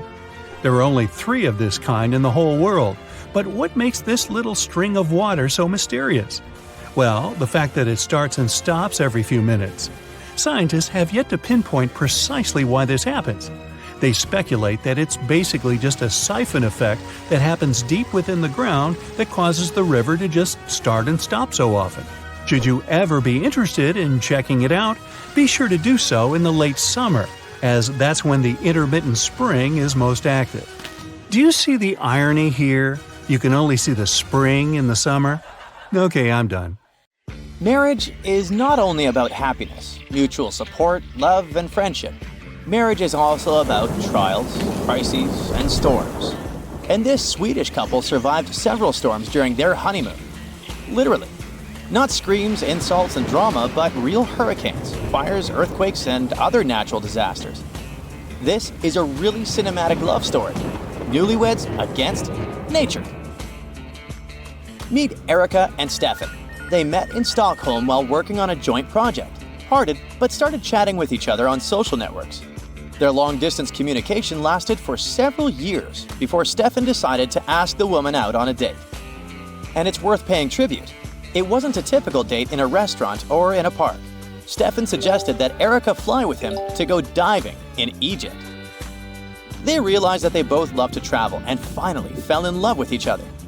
After a fabulous wedding and the birth of a beautiful daughter, the couple decided to go on a 4-month honeymoon. The tour was impressive. From Sweden to Indonesia, then to Australia, New Zealand, Japan, and China. They didn't expect that the trip would turn out to be a real adventure where safety was not guaranteed. At first, they got stuck at Munich airport. All flights were delayed because of a severe thunderstorm. In Bali, Indonesia, they went to a high mountain with their little daughter. A strong wind began to blow at the top. It tore off the roof of the tourist bus where our heroes were sitting. Fortunately, no one was injured, and there were no other problems. But at that moment, it was just a teaser of the coming disasters. The couple arrived in Australia, where a wildfire first started near the city of Perth. Stefan and Erica didn't want to cough up thick smoke, so they quickly left for the city of Cairns. It was during that period when a ferocious cyclone began there. The storm was so strong that the Australian Red Cross Service provided shelter for 2,500 people in the mall. And there, another problem began. Imagine 2,500 people in a big, hot room without electricity while a hurricane is raging around. Oh, and there were only 5 toilets in the entire building. How nervous do you think people were? Eric and Stefan recall that some guys started fighting because of stress. The tension was getting stronger, but fortunately, the mall guards kept the situation under control. Wildfires, hurricanes, it seems that something is missing. Oh yes, what about an earthquake? The couple faced 2 earthquakes during their honeymoon, one of which happened in Japan in 2011. They went through all this together with their little daughter. Just imagine how their daughter was amazed by all these adventures. Such a trip strengthened their marriage. Of course, after natural disasters, any domestic quarrel would seem like a mere trifle. Erica admitted that in crisis situations, Stefan fully justified her trust and behaved as she had hoped. Oh, how sweet. What if we create tours for married couples who are planning to divorce? Survive the storm, fire, earthquake, and flood together, and then think again whether you should leave each other. Imagine that you've gone through several natural disasters in your entire life. Now the question is, are you lucky because you've survived, or are you an unlucky person because you've run into such troubles? It depends on how you feel about it. For example, there's a woman, Dana Weiland, who lives in California. She has survived several disasters throughout her life and continues to smile. And more recently, she's faced another disaster, wildfires in her home state. But let's take it in order. In 2005, Dana Weiland lived in New Orleans, and if anyone doesn't know, that year, Hurricane Katrina destroyed many houses in this and other cities. Dana's house was no exception. According to her, the lower floor of the house was completely flooded with water. Of course, she had to give up everything and evacuate. Dana and her family drove to Texas to a friend's place for about 20 hours. 1 month later, Hurricane Rita arrived there, and Dana and her family evacuated again.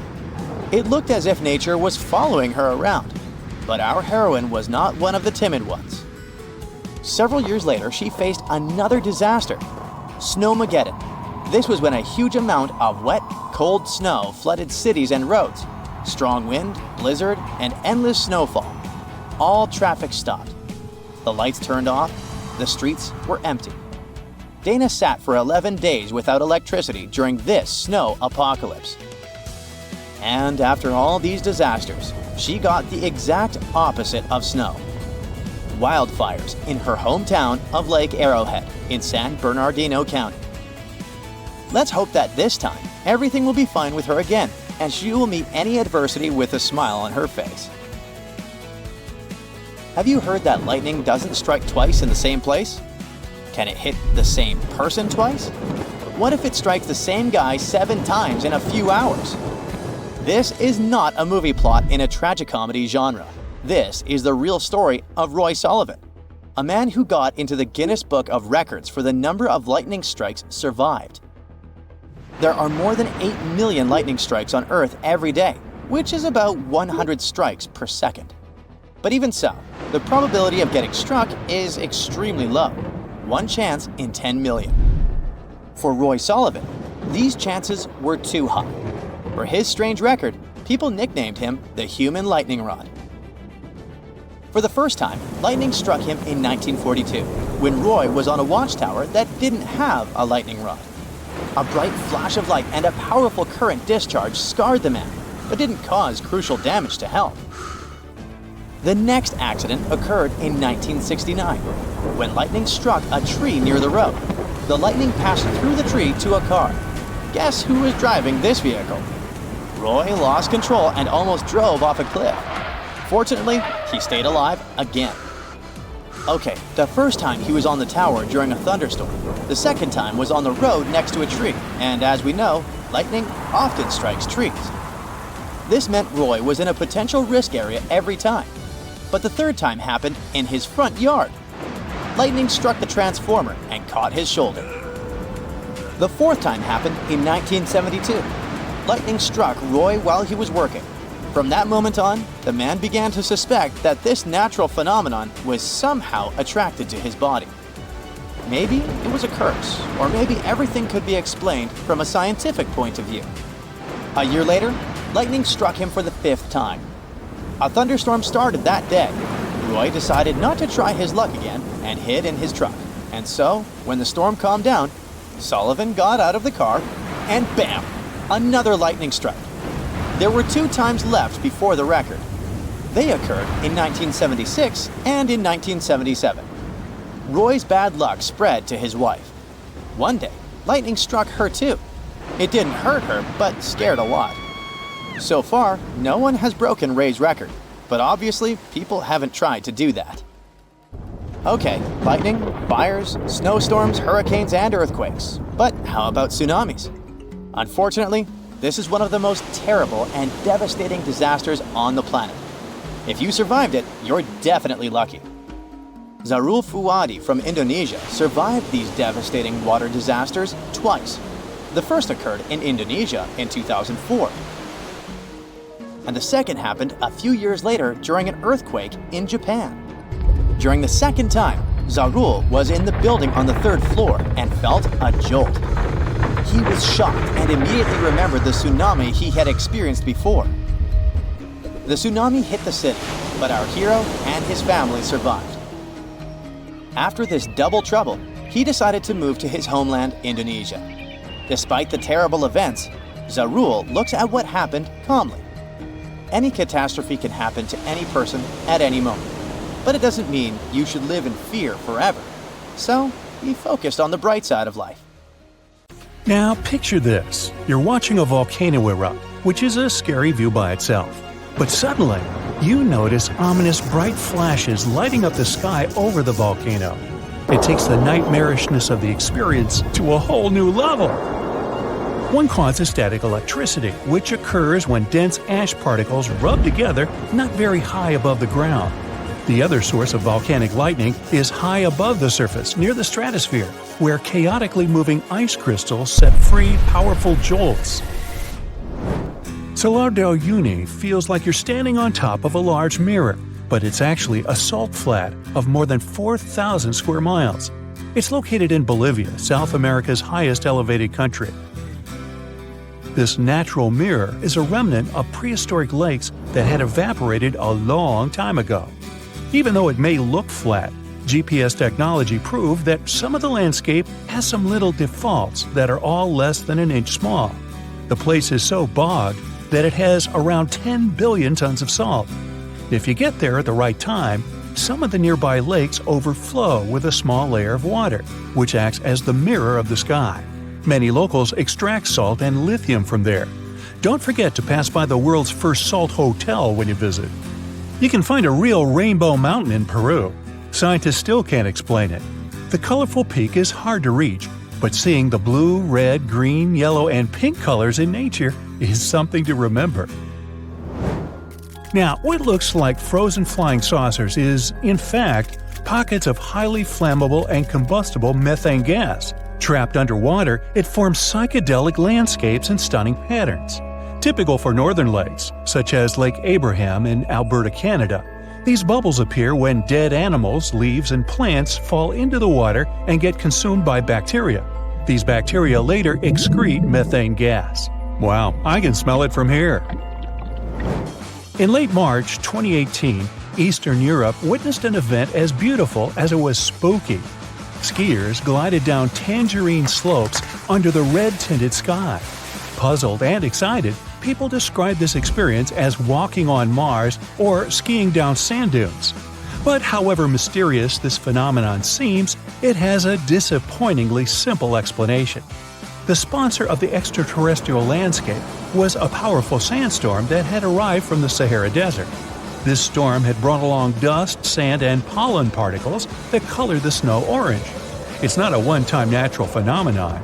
Meteorologists say that orange snow covers the lands of Eastern Europe at least once every 5 years. Meanwhile, don't eat the orange snow. On February 20th and 21st of 2018, people in the northeastern part of the U.S. experienced one of the most extraordinary weather events of recent times, and it was a heat wave. Yep, in February. In fact, it was the most impressive winter heat wave since official weather records started in the 1800s. For example, in Freiburg, Maine, people were taking off their coats after the temperature had risen to a baffling 70 degrees Fahrenheit.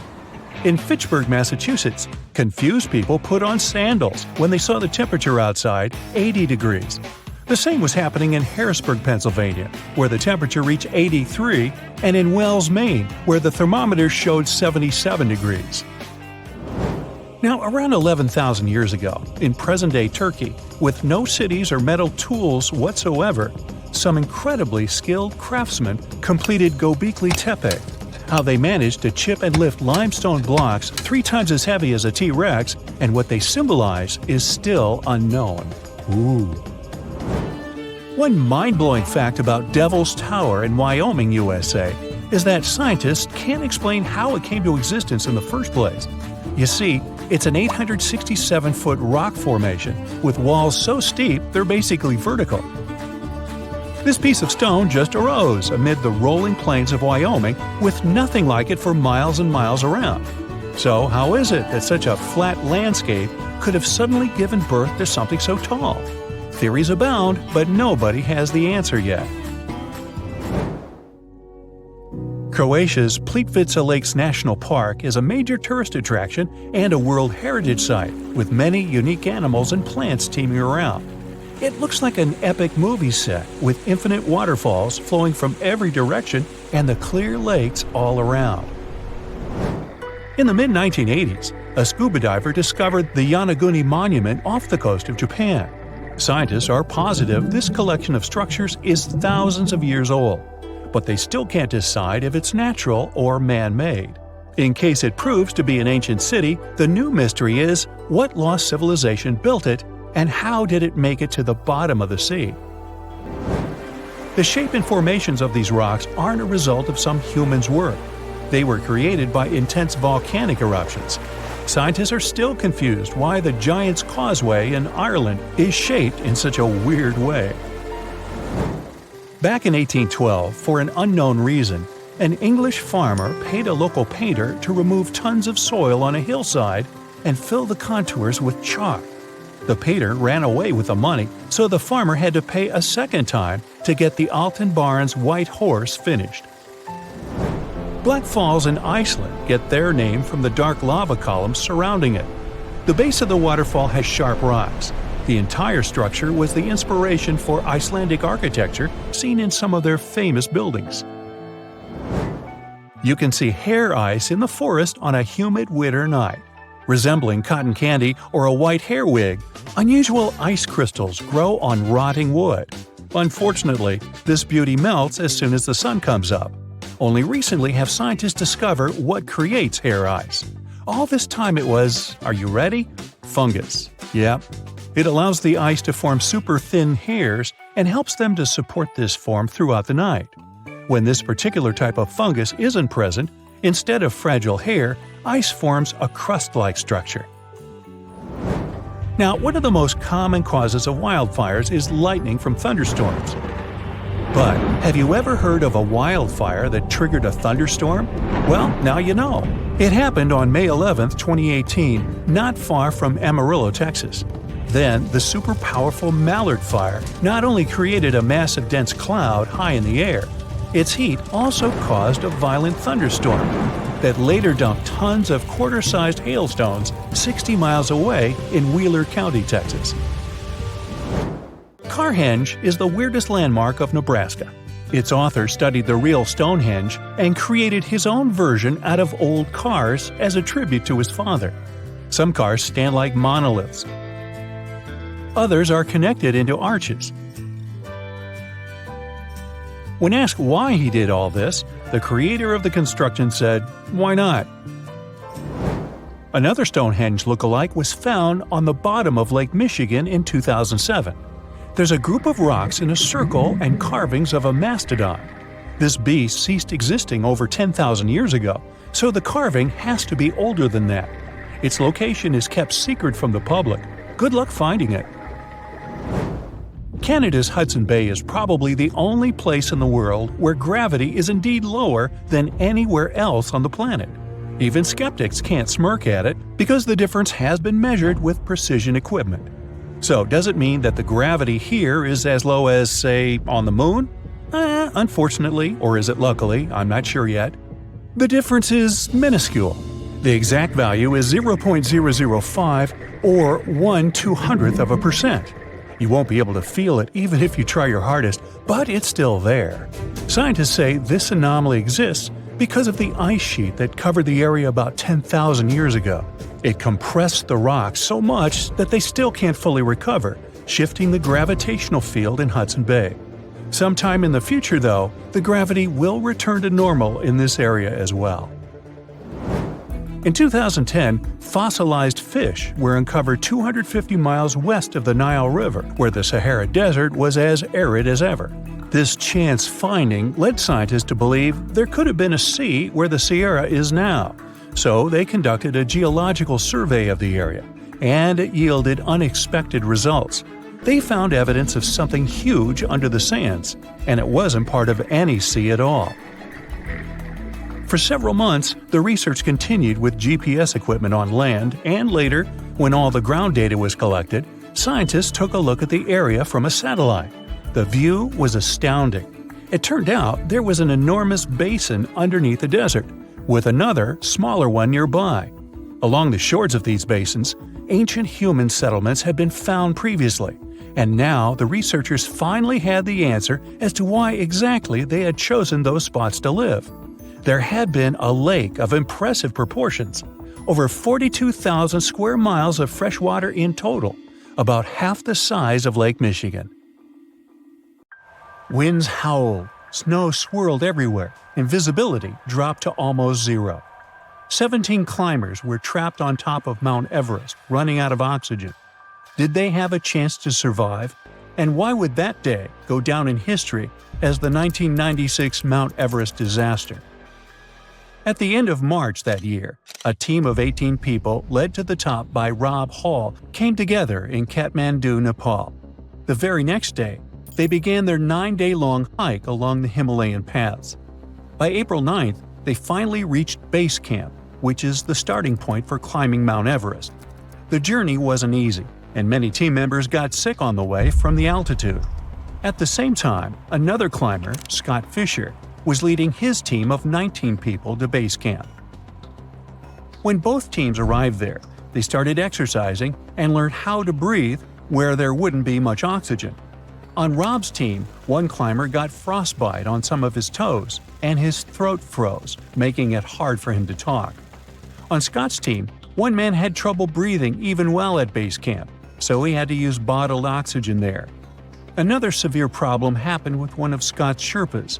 Those guys work as guides and porters for climbers in the Himalayas. They can carry loads up to 2 times as heavy as their own weight up and down the mountain. An average, physically fit adult man can carry a backpack loaded with a quarter of their body weight without a problem. So those Sherpas are really like real-life X-Men. They've also developed the superpower to survive low-pressure, low-oxygen conditions at high altitudes. Scientists suggest it's because they have lower oxygen concentrations in their blood and more oxygen flows to their muscles. It could also be their genes. In either case, one of Scott's superhuman Sherpas got sick and could barely breathe because of the thin air. He was forced to return to the hospital, but passed away several weeks later. Sadly, it wouldn't be the only demise on that tragic ascent. The teams pressed on and departed base camp on May 6th and reached Camp 2 on the same day. 3 days later, they made their way to Camp 4, the final camp before the summit. The plan was to climb to the summit and return to Camp 4 within 18 hours. Staying too long at such high altitudes, especially without extra oxygen, could be very dangerous. Meanwhile, one climber from another expedition that was also on its way to the top stepped out of his tent without properly attaching the sharp spikes on his boots. Without them, he slipped and fell into a deep crack in the ice on a steep part of the mountain. But after he was rescued, he still decided to climb down the mountain the next day and didn't survive. At that point, the teams were in the zone where there isn't enough oxygen in the air, so it's hard for the human body to survive. Some climbers from the groups met another team who were heading back down the mountain. They told them it was too dangerous to push on because of bad weather. But no one listened to the warning. At midnight on May 10th, climbers from different groups started their journey to the top. Each of them carried 2 extra oxygen tanks, but they knew the oxygen would run out by 5 p.m., so they had to climb up and get back down quickly. The Sherpas who helped set up safety ropes were delayed, so the climbers had to wait for an hour on the steep slopes. Some climbers were less experienced, which slowed the entire group down. The leader of the first group, Rob Hall, had told everyone to turn back by 1 or 2 p.m., whether they made it to the summit or not. Around 1 p.m., the first group of climbers reached the top of Mount Everest. Many climbers didn't turn around at the planned 2 p.m. deadline. Scott Fisher let his team keep going until after 3 p.m. Rob Hall and one of his climbers, Doug Hansen, didn't make it to the top until 4 p.m., far too late to start heading back safely. By then, the weather was getting worse. By 3:30 p.m., a storm began rolling in, and by 6 p.m., it had become a full blizzard. Some climbers got back to camp safely, but by 10 p.m., half of the group was still stuck in the storm. One group was stranded at 27,000 feet, just 200 feet from Camp 4. The blizzard made it impossible to see, so they decided to huddle together and wait for the storm to pass. Rob Hall and Doug Hansen were stuck near a steep, icy section called Hillary Step. Hansen collapsed, and Hall stayed with him. Hansen's body was never found. Later, Sherpas found the bodies of other climbers at different altitudes on the mountain. The disaster took 8 lives in total and injured others. It was the highest number of fatalities within 24 hours on Mount Everest.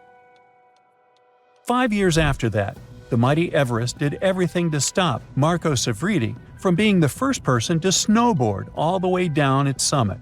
The route he chose for the descent didn't have enough snow, so the French mountaineer and snowboarder had to choose another one. After just 660 feet of the journey, a fastening strap on his snowboard broke because of the cold.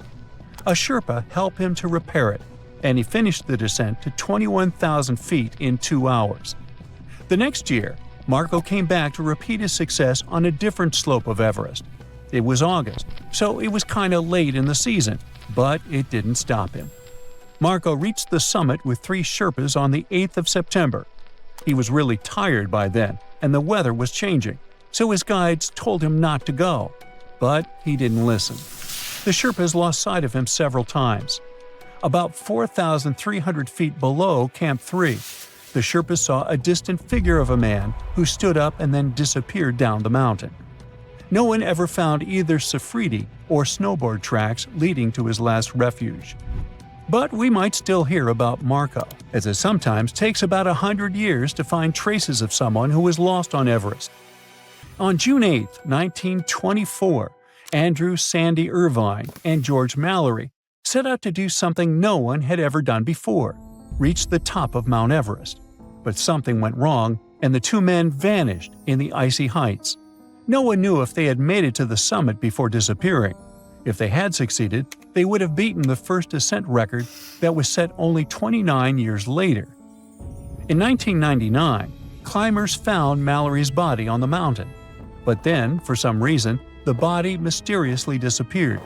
Climbers couldn't locate it with drones or cameras, even though they had the exact coordinates of the spot.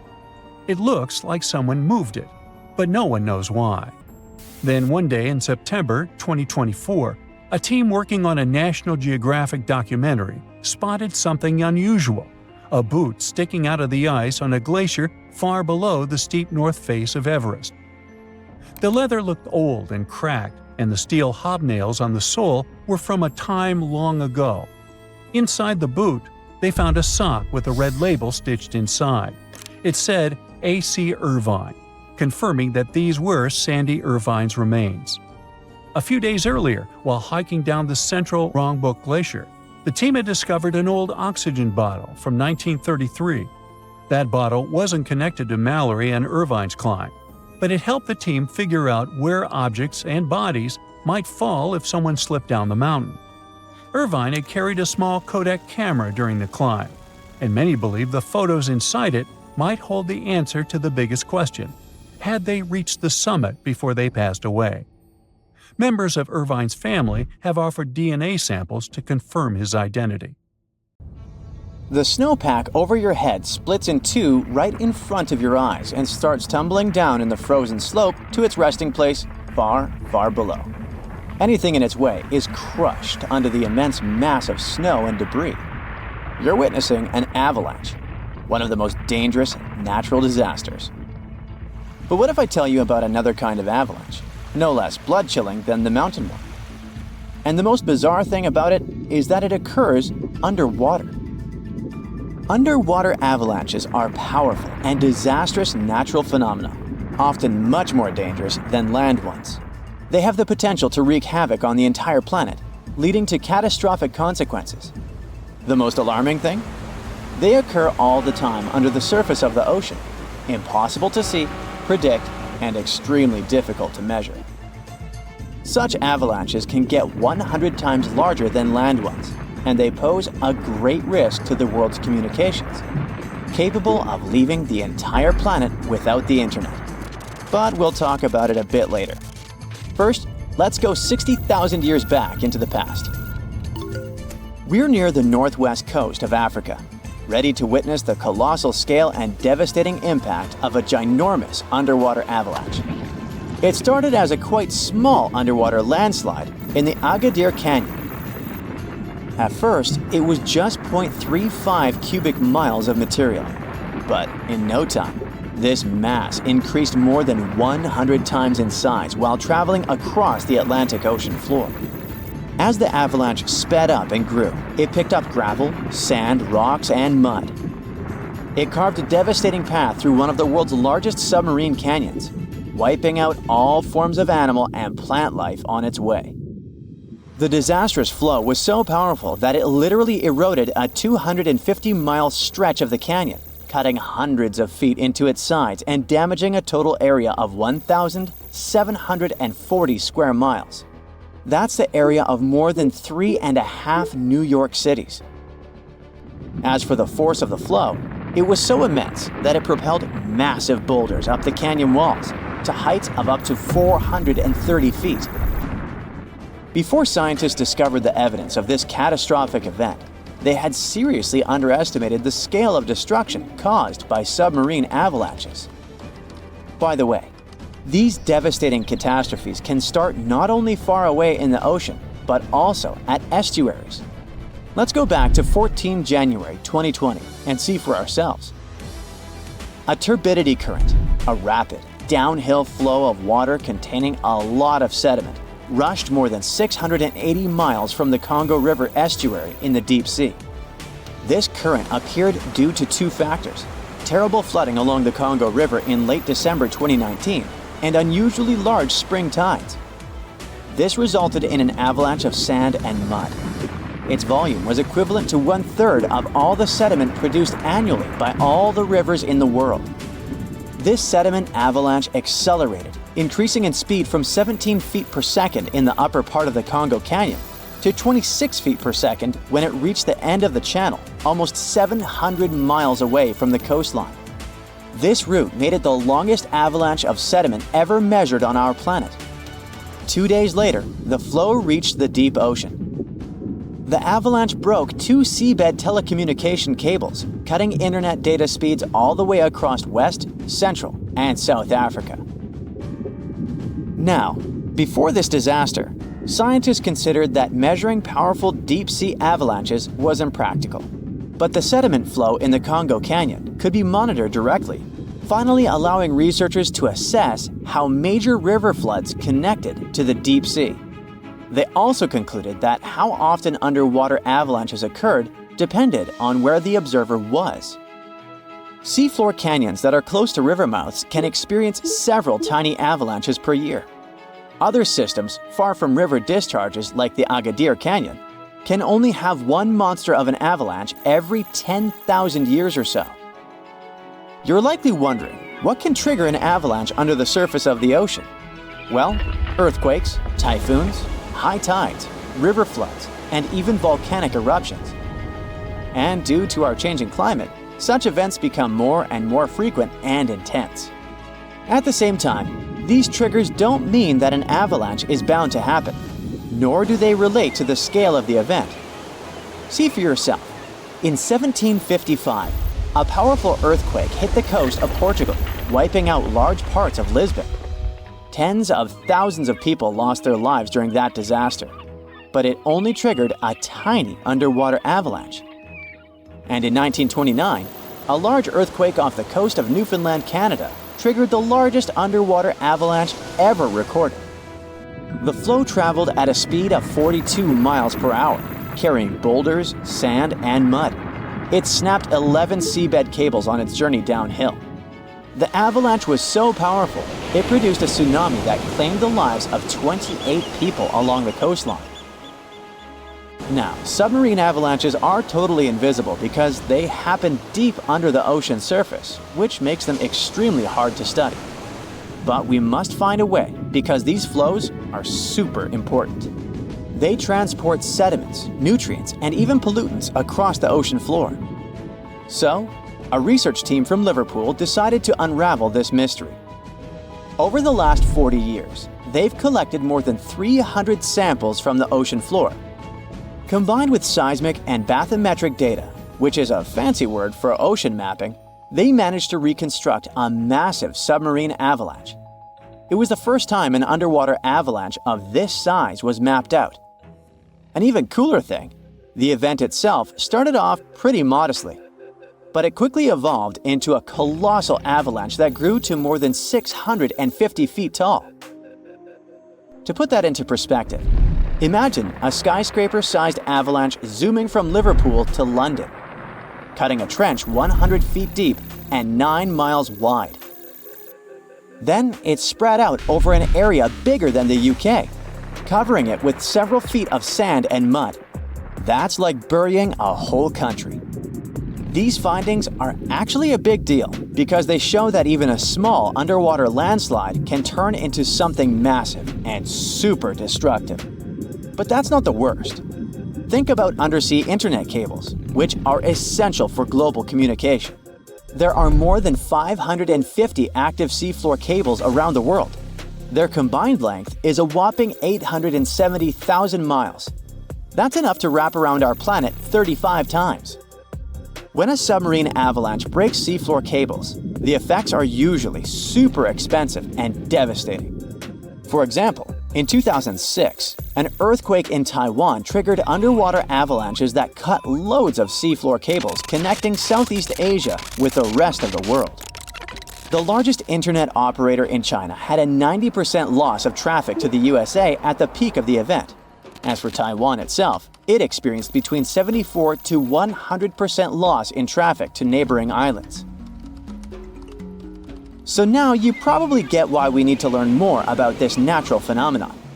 Luckily, researchers at Tulane University have found a way to study it in 3D. Previous studies only looked at submarine avalanches in 2D, which didn't give the full picture of how they actually behaved.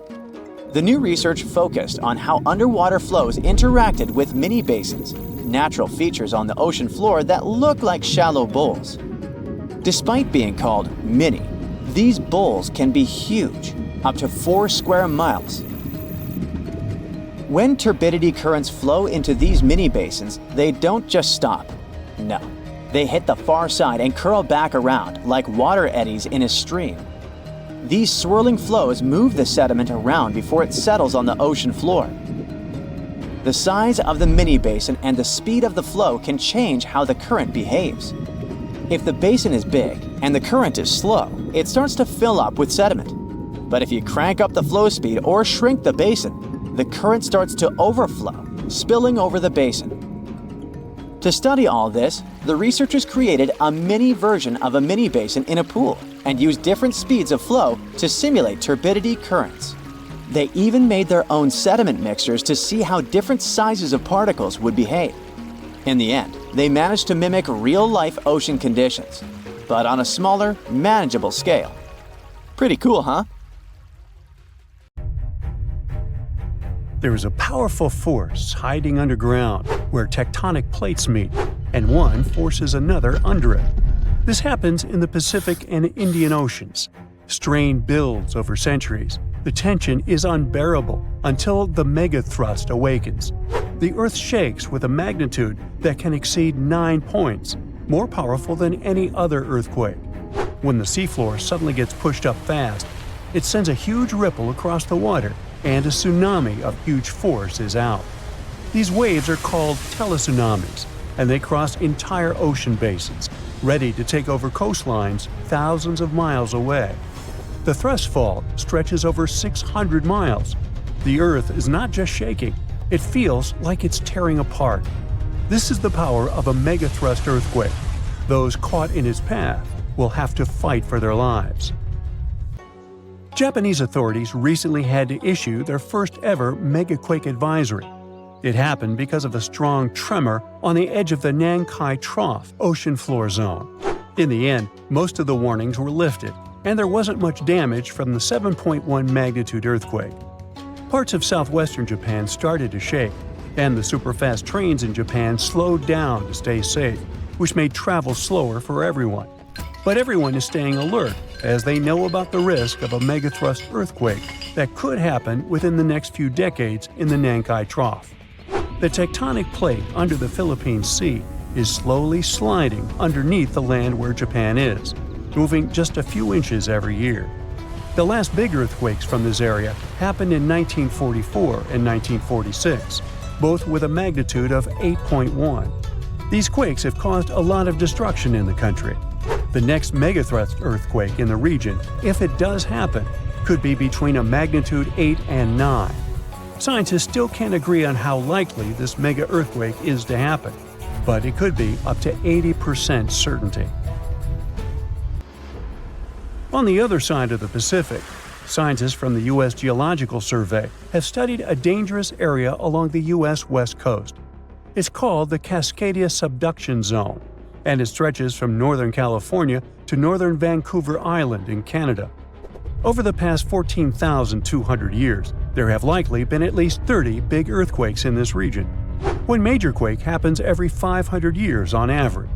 But for a long time now, Cascadia has been quiet, and it worries scientists. They think this might be because the area is locked, meaning the tectonic plates are stuck together and building up a lot of pressure. Eventually, the part of the seafloor could suddenly break and move by several feet. The shaking would be just 5 minutes, but it would create a powerful tsunami as the seafloor shifts that would last for 10 hours. If it happens, it's going to be the worst natural disaster in the country's history, according to experts. The ground on some inland hills could turn into something like quicksand. This would cause the hillsides to slide and crumble, taking down roads and bridges. Around 620,000 buildings could be badly damaged or even collapse, including about 100 hospitals and 2,000 schools. People in Washington state might have to take care of themselves without help for 2 weeks, finding food, water, and shelter on their own. Scientists are studying slow slip events, where the tectonic plates move very slowly over weeks or months, releasing some energy but not enough to stop a big one. Every time the magnitude of an earthquake goes up by just one number, the energy it releases is 40 times bigger. So we'd need about 1 million small earthquakes every day for 500 years straight to release the same energy as one huge magnitude 9 earthquake. But these small earthquakes might be clues that a bigger earthquake is coming. To better monitor the Cascadia Fault, experts are mapping the fault more accurately and adding better monitoring tools offshore. Scientists receive over $10 million to install seismic sensors and seafloor pressure gauges on a fiber optic cable off the coast of Oregon. The goal is to be ready to warn people and potentially save lives when a big earthquake strikes.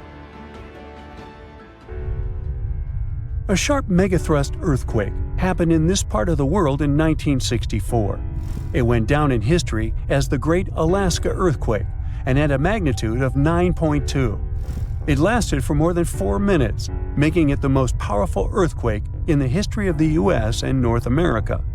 The ground shook so hard that it caused huge cracks and landslides. In Anchorage, many houses, buildings, and roads were destroyed because they weren't built to handle such a big earthquake. In some places, the land was permanently changed. For example, the coastline near Kodiak and Hinchinbrook Island was lifted by 30 feet. In other areas, like Gerwood and Portage, the ground sank by 8 feet. They had to rebuild roads higher so they wouldn't be flooded by the time. A huge 27-foot tsunami wiped out the entire village of Chiniga. Many coastal towns were heavily damaged, not just by the earthquake, but also by tsunamis and the fires that followed. After the main earthquake, there were thousands of smaller aftershocks for months. A moderate earthquake of magnitude 4.4 shook Los Angeles in August 2024. Once it was over, the LA Fire Department checked around the city and didn't find any major damage or anyone hurt.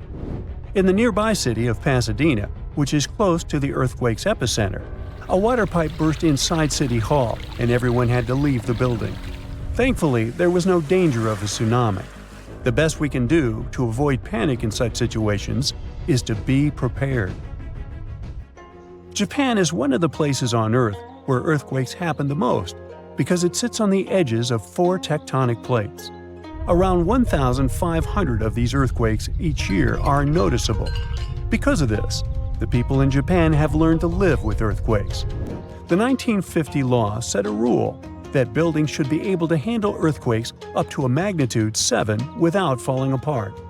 An update 30 years later said that buildings should only have minor damage in such earthquakes and still work as usual. But if an earthquake is even stronger, the law says the building's main job is to not collapse and save people's lives. At the most basic level, buildings are made stronger with thicker beams, pillars, and walls so they can handle shaking better. Another technique is placing special pads made from materials like rubber at the base of a building. Some buildings are even built on thick layers of padding that separate them from the ground completely, which helps protect them during an earthquake. A skyscraper might sway back and forth a lot, moving up to 5 feet. To stop it from getting damaged, engineers can add something called dampers every second floor all the way to the top. These dampers are like giant bicycle pumps, but instead of air, they're filled with liquid. When the building shakes, the dampers push against the liquid inside them. Even though the liquid doesn't squish very much, it can still absorb some of the shaking. When they're building tall skyscrapers, engineers try to make the structure as simple and balanced as possible. This means having each floor the same height and placing the support columns evenly. But sometimes, architects who design skyscrapers don't want to make these compromises because they have creative ideas for how the building should look. Then they have to find compromise solutions. For example, Tokyo's Skytree Tower, one of the tallest buildings in the world, is designed in a futuristic style but also includes special features to protect it from earthquakes. It has a central pillar, like in traditional Japanese pagodas, and seismic dampers that help absorb the energy from an earthquake, keeping the building safe. An earthquake in Indonesia began in 1829 and lasted a mighty 32 years. It reached its climax in 1861 and hit a magnitude of around 8.5. It was caused by the tectonic plates below the island slowly clashing against each other. Researchers discovered that the quake had been building for some time after analyzing the coral in the area. They found it was being periodically exposed to the open air. That was caused by the gradual earthquake moving the land up and down. Scientists call these decades-long silent earthquakes slow slip events. A single lightning bolt can warm the air to around 54,000 degrees Fahrenheit. The heat makes the air expand quickly, creating a shock wave or boom, which we know to be thunder. There are close to 3 trillion trees on Earth. That translates to roughly around 422 trees for every person. Before humans, the number was nearer to 6 trillion. Almost 70% of the Earth's surface is covered by water, which on average is around 2.5 miles deep.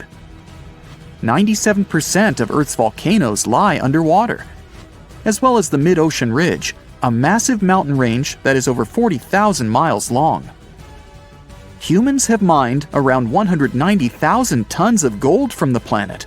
Experts predict there is around 20% still left to be mined, but this figure is constantly changing. The world's largest active volcano is in Hawaii.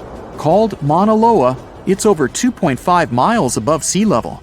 Given that most of it is underwater, the volcano's summit is a staggering 11 miles from its base.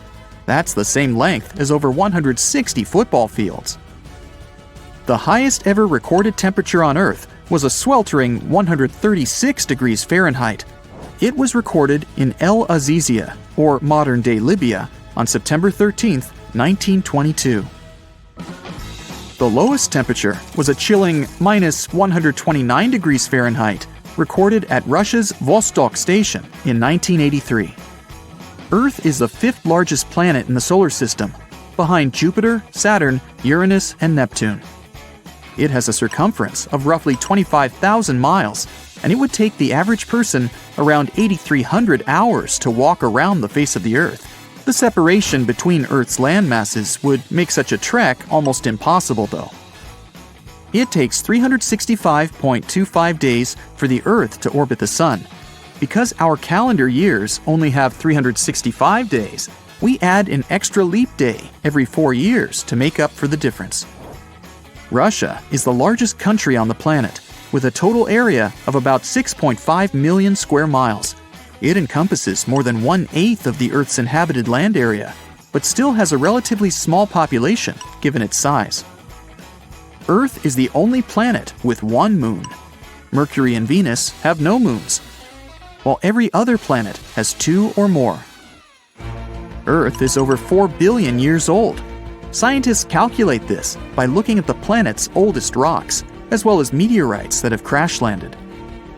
They used meteorites as they were formed at the same time as Earth, when the solar system was forming. The ground we walk on is basically recycled.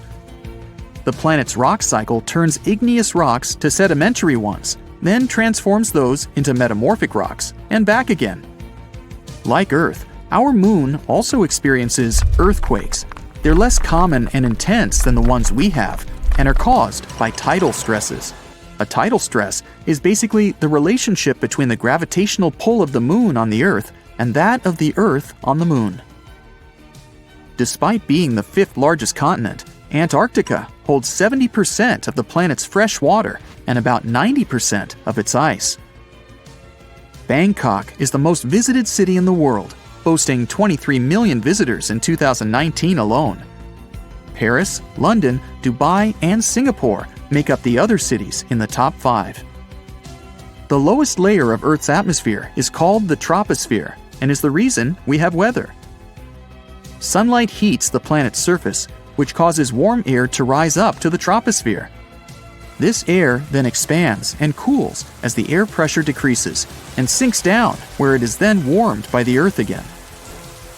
Coral reefs are the largest living structures on the planet, with some even being visible from space. Coral reefs hold the most species per area of any of Earth's ecosystems, even more than rainforests. Earth got its name around 1,000 years ago, and it comes from the German word meaning the ground. But there's no evidence to show who actually named it. Of all the planets, Earth is also the only one which is not named after a Greek or Roman deity. The deepest point of the ocean is the Mariana Trench. It's a whopping 7 miles below sea level. Coastlines cover about 20% of U.S. land, but are home to more than 50% of the U.S. population. The Earth isn't actually a sphere. It's more like a squished ball that bulges at the equator. The bulge is caused by the force of the Earth spinning, which makes the north and south poles slightly flat. The Earth spins on its axis, which is basically an imaginary straight line. Earth has seasons because the axis is tilted, causing the sun's rays to hit different parts of the planet more directly, depending on the time of year. If the sun was as tall as a standard door, the Earth would be around the size of a nickel. The Earth's rate of rotation is gradually decreasing. It's happening so slowly that it would take as much as 140 million years for the length of a day to increase to 25 hours. Get equipped for any season with brand new Brightside merch. Click the link and grab your print. The biggest animal on Earth is the Antarctic blue whale. It can reach lengths of 100 feet and weigh up to 400,000 pounds, which is around the same as 33 elephants.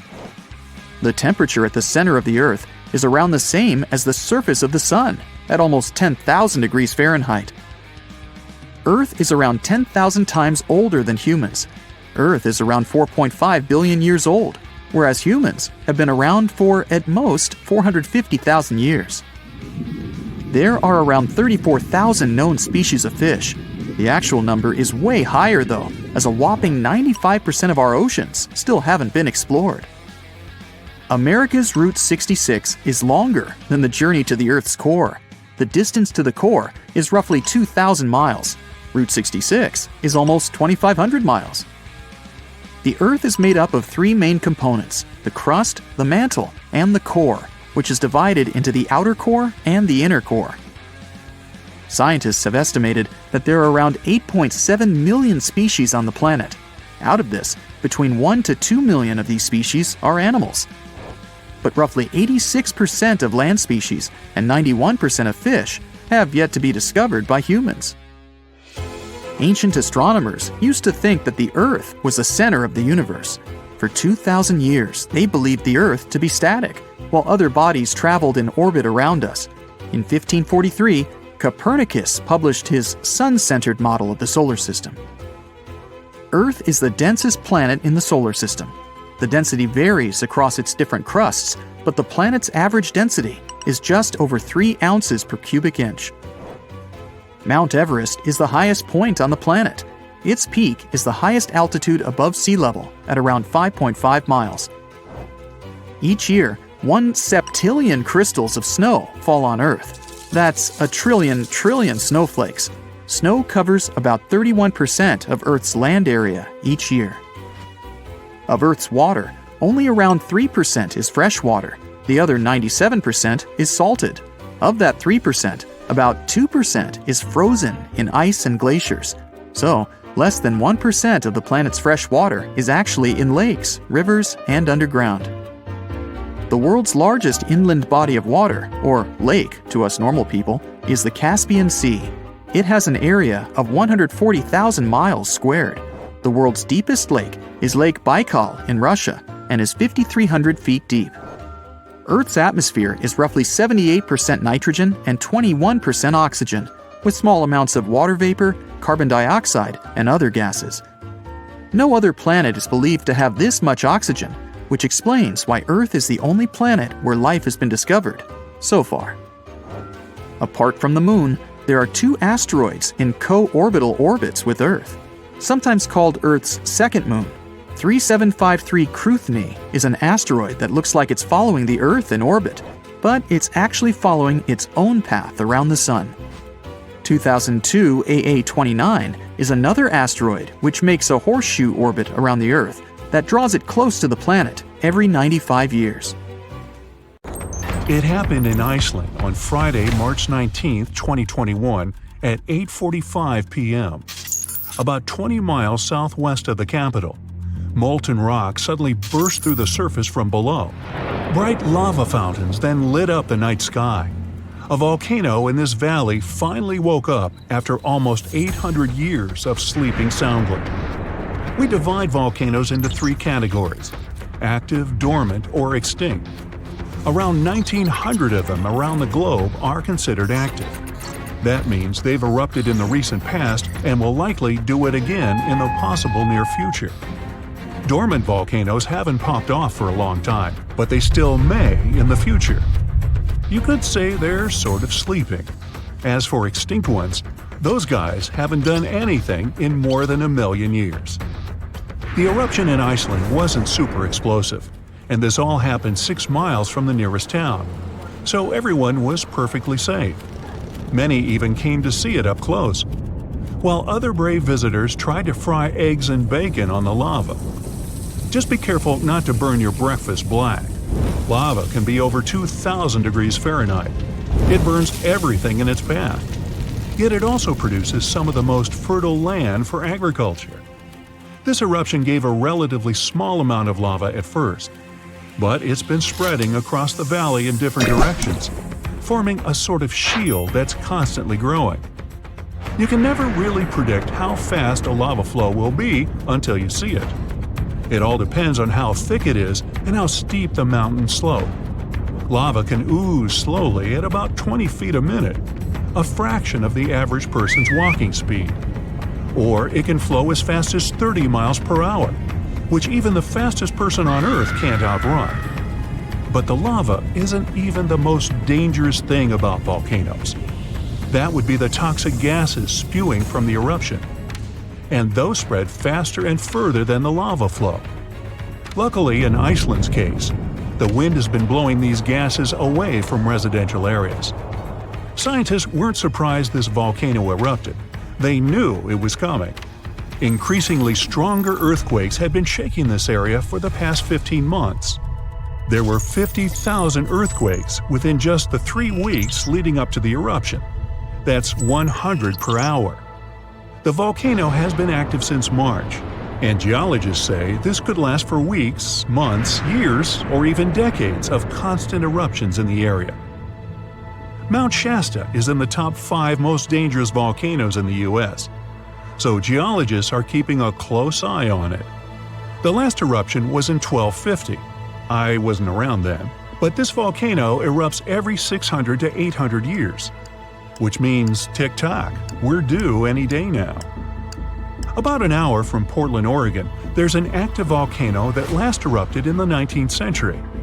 Next time it goes off, scientists think it'll produce larger amounts of ash and dust. This could cause an electrical blackout and make water unsafe to drink in the area. But the experts pay close attention to Mount Hood.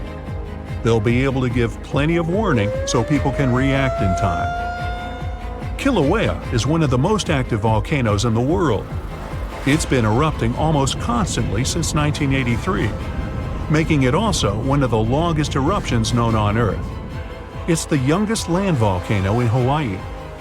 Volcanoes can take thousands of years to form, but others can pop up practically overnight. A volcano in Mexico just erupted in an open field in 1943. It started growing from there. Within a year, it was almost 1,500 feet tall. When the eruptions finally stopped 9 years later, the mount had reached a height of over 9,200 feet. Mount Fuji is an iconic symbol of Japan. The last time it erupted was in 1707, and it sent a shower of burning rocks as far as 60 miles away. If a similar eruption happened today, Tokyo would be within that vicinity. Mount Fuji is right on the Ring of Fire, that horseshoe-shaped region in the Pacific Ocean full of active volcanoes and earthquakes. From one end to the other, it's almost 25,000 miles long. It could wrap all the way around the Earth's equator. In January 2020, Taal volcano in the Philippines started spewing lava, sending huge plumes of ash half a mile up into the sky. The eruption even triggered a rare phenomenon, a dirty thunderstorm. That's when the smoke cloud above a volcano produces its own lightning. The chance of volcanic tsunamis was also high. Those are usually caused by tectonic movements that occur because of volcanic activity. Taal has erupted more than 30 times in the last 450 years. This volcano in Ecuador last erupted in 2016. Scientists think it might be showing some early warning signs of magma on the move. This is an active stratovolcano, a specific cone-shaped type with steep sides. They form from sticky lava that doesn't flow that easily. That lava goes around the vent, cooling and piling on itself to form these steep walls. These types are more likely to produce explosive eruptions like the ones we see in movies. Ruapehu is the oldest national park in New Zealand, a volcanic wonderland where you can closely see all those steaming craters, magnificent lakes, and unusual rock formations. It last erupted in 2007 and has had 10 eruptions since the mid-19th century. But eruptions, lava flows, and toxic gases aren't the only danger coming from volcanoes.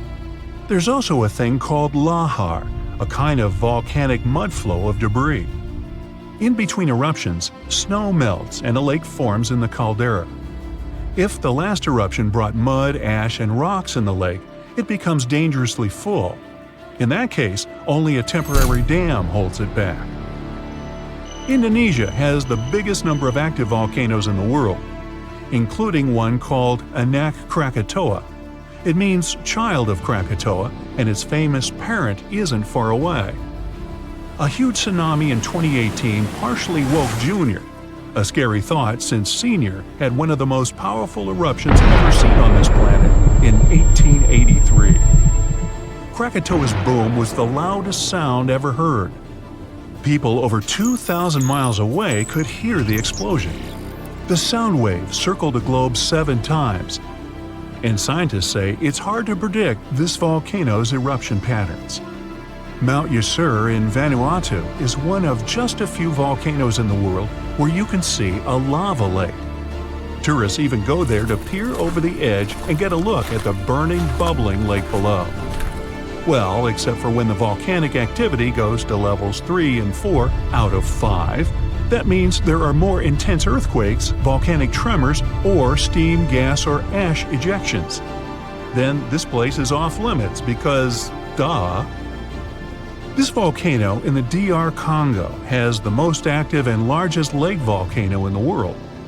And all that lava is unusually fluid, meaning it travels faster and further than the stuff coming out of most volcanoes. It's certainly not amongst the tallest ones, but Ethiopia's Erta Ale is unique in that it has a lava lake almost constantly, which is pretty rare. The locals call it a smoking mountain because its lava lake often causes eruptions. This volcano is near the Danakil Depression, one of the hottest places on our planet. Merupi has been erupting on a regular basis since the mid-16th century. This volcano helps scientists do crucial research on how eruptions work and how they can warn people in time. After it was dormant for a while, this volcano in central Mexico sprang back to life in 1994. Ever since then, it's been producing huge mud flows and strong explosions in unpredictable intervals. In the past, enormous eruptions coming from this giant buried entire cities in pyramids. Imagine staying in a hotel and waking up to the magnificent view of a massive volcano covered in glowing rivers of lava and clouds of ash. When it lets off heat, visitors to this area in Guatemala take a chance to roast some marshmallows there. One of the most active volcanoes on Earth is on a small island north of Sicily. Stromboli has regular explosions, together with glowing lava coming from vents inside the crater. Not too far away is Etna, Europe's most active volcano and one of the biggest continental ones in the world. By the way, Earth definitely isn't the only planet with volcanoes. The largest one in our solar system is on Mars. It would cover the entire state of Arizona, and it rises nearly 3 times higher than Mount Everest. Ooh, don't look down. Did you used to make sandcastles at the beach when you were little? The structure had a moat, so you needed to dig deep. While holding a plastic shovel, you probably thought, how deep can I go? Well, this question motivated a group of scientists in the Far East.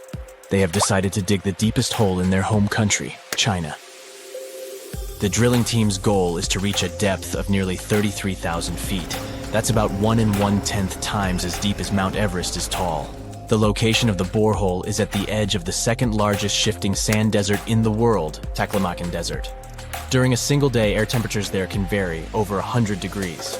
The drilling rig is impressive on its own. It weighs some 550 tons and is the height of a 20-story building. And it's pretty powerful, too. It can lift the equivalent of 120 adult elephants. These engineers aren't kidding. One of them compared the project to driving a big truck on 2 thin steel cables. That's why they expect the dig to last well over a year. Their ultimate goal is to drill downward through 10 layers of strata. These are horizontal layers of sedimentary rock. Sounds complicated? Just look at any exposed cliff and you'll notice how it has stripes of different colors. These are the strata I'm talking about. If we translate it from Latin to plain English, we'll get things that spread out. Makes sense. Each layer of rock represents a specific geological period. Remember Spielberg's 1993 blockbuster Jurassic Park? That's just one of these geological periods. It ended some 145 million years ago. But in Central Asia, scientists won't travel that far through time. They hope to reach the rock dating back to the Cretaceous. That's the geological period just after the Jurassic. It lasted until some 66 million years ago. This was the time when T-Rex still roamed North America. But why mount such a complicated operation in the first place? A single goal would be a waste of funds. That's why engineers in Central Asia have several objectives. They want to explore the planet's internal structure. This involves the search for natural resources, such as mineral deposits and oil. Another goal is to collect scientific data on earthquakes and volcanic eruptions. The information will help researchers better predict these events in the future. So, hardcore science is behind this pioneering project, but it's not the first of its kind. Deep in the Arctic Circle lies the Kola Peninsula.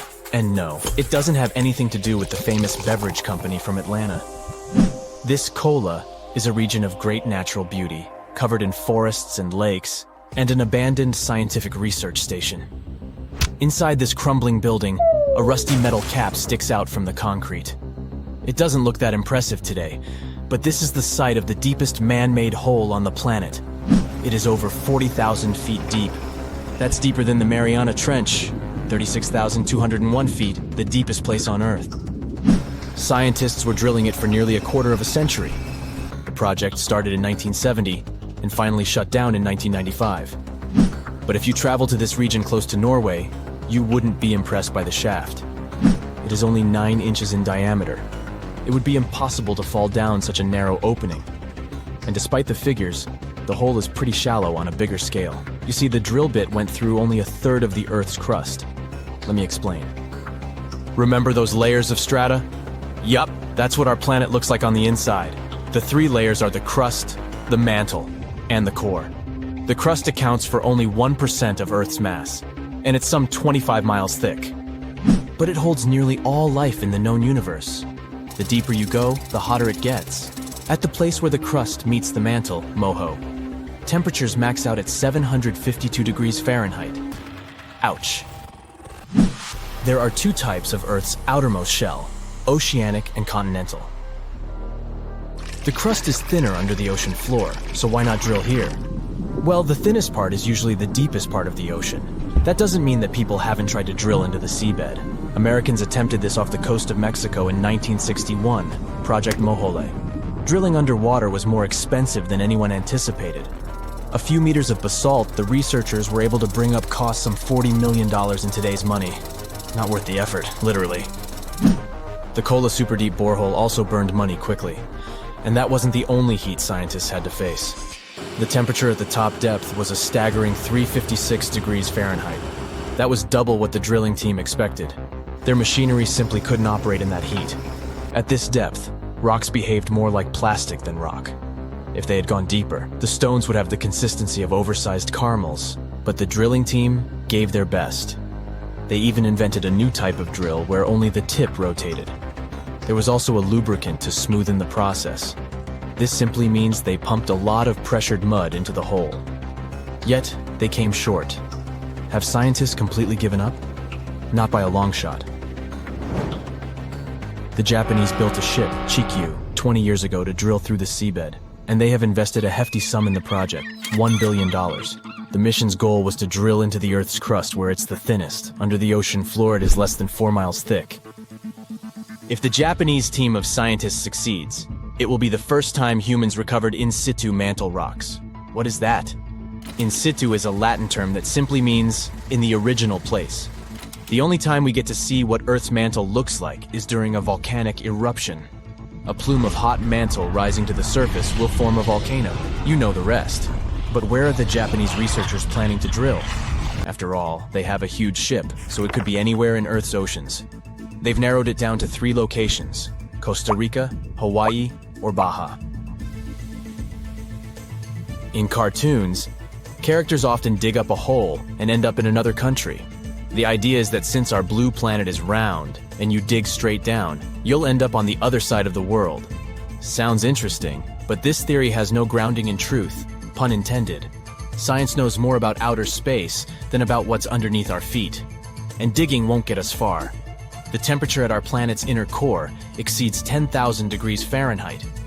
The best heat-resistant materials humankind has developed, tantalum carbide and hafnium carbide, can withstand around 7,000 degrees Fahrenheit. Good enough for building spacecraft, but not good enough for traveling to the center of our planet. But will Jules Verne's famous novel, Journey to the Center of the Earth, ever become a reality? For now, we can only imagine. The vessel that would take someone to the center of the Earth would first have to have great insulation. Then it would have to withstand a pressure 4,000 times stronger than at sea level. Let's talk about the finances. The cost of this imaginary mission would be astronomical. The good news is that you could pay it off with what you find underground. At a certain depth, 93 miles, you'll stumble upon diamonds. They form when all that heat and pressure alter the structure of carbon atoms. The final leg of the journey would take you through the Earth's core. The temperature here is the same as on the surface of the sun. And you'd be traveling through molten iron and nickel. But that's not the weirdest fact. The outer core has low gravity. The mass of our planet would be behind you. So the gravitational force would actually pull your vessel backward. Future travelers to the center of the Earth better have a supercharge button. That would be the only way to reach the planet's inner core.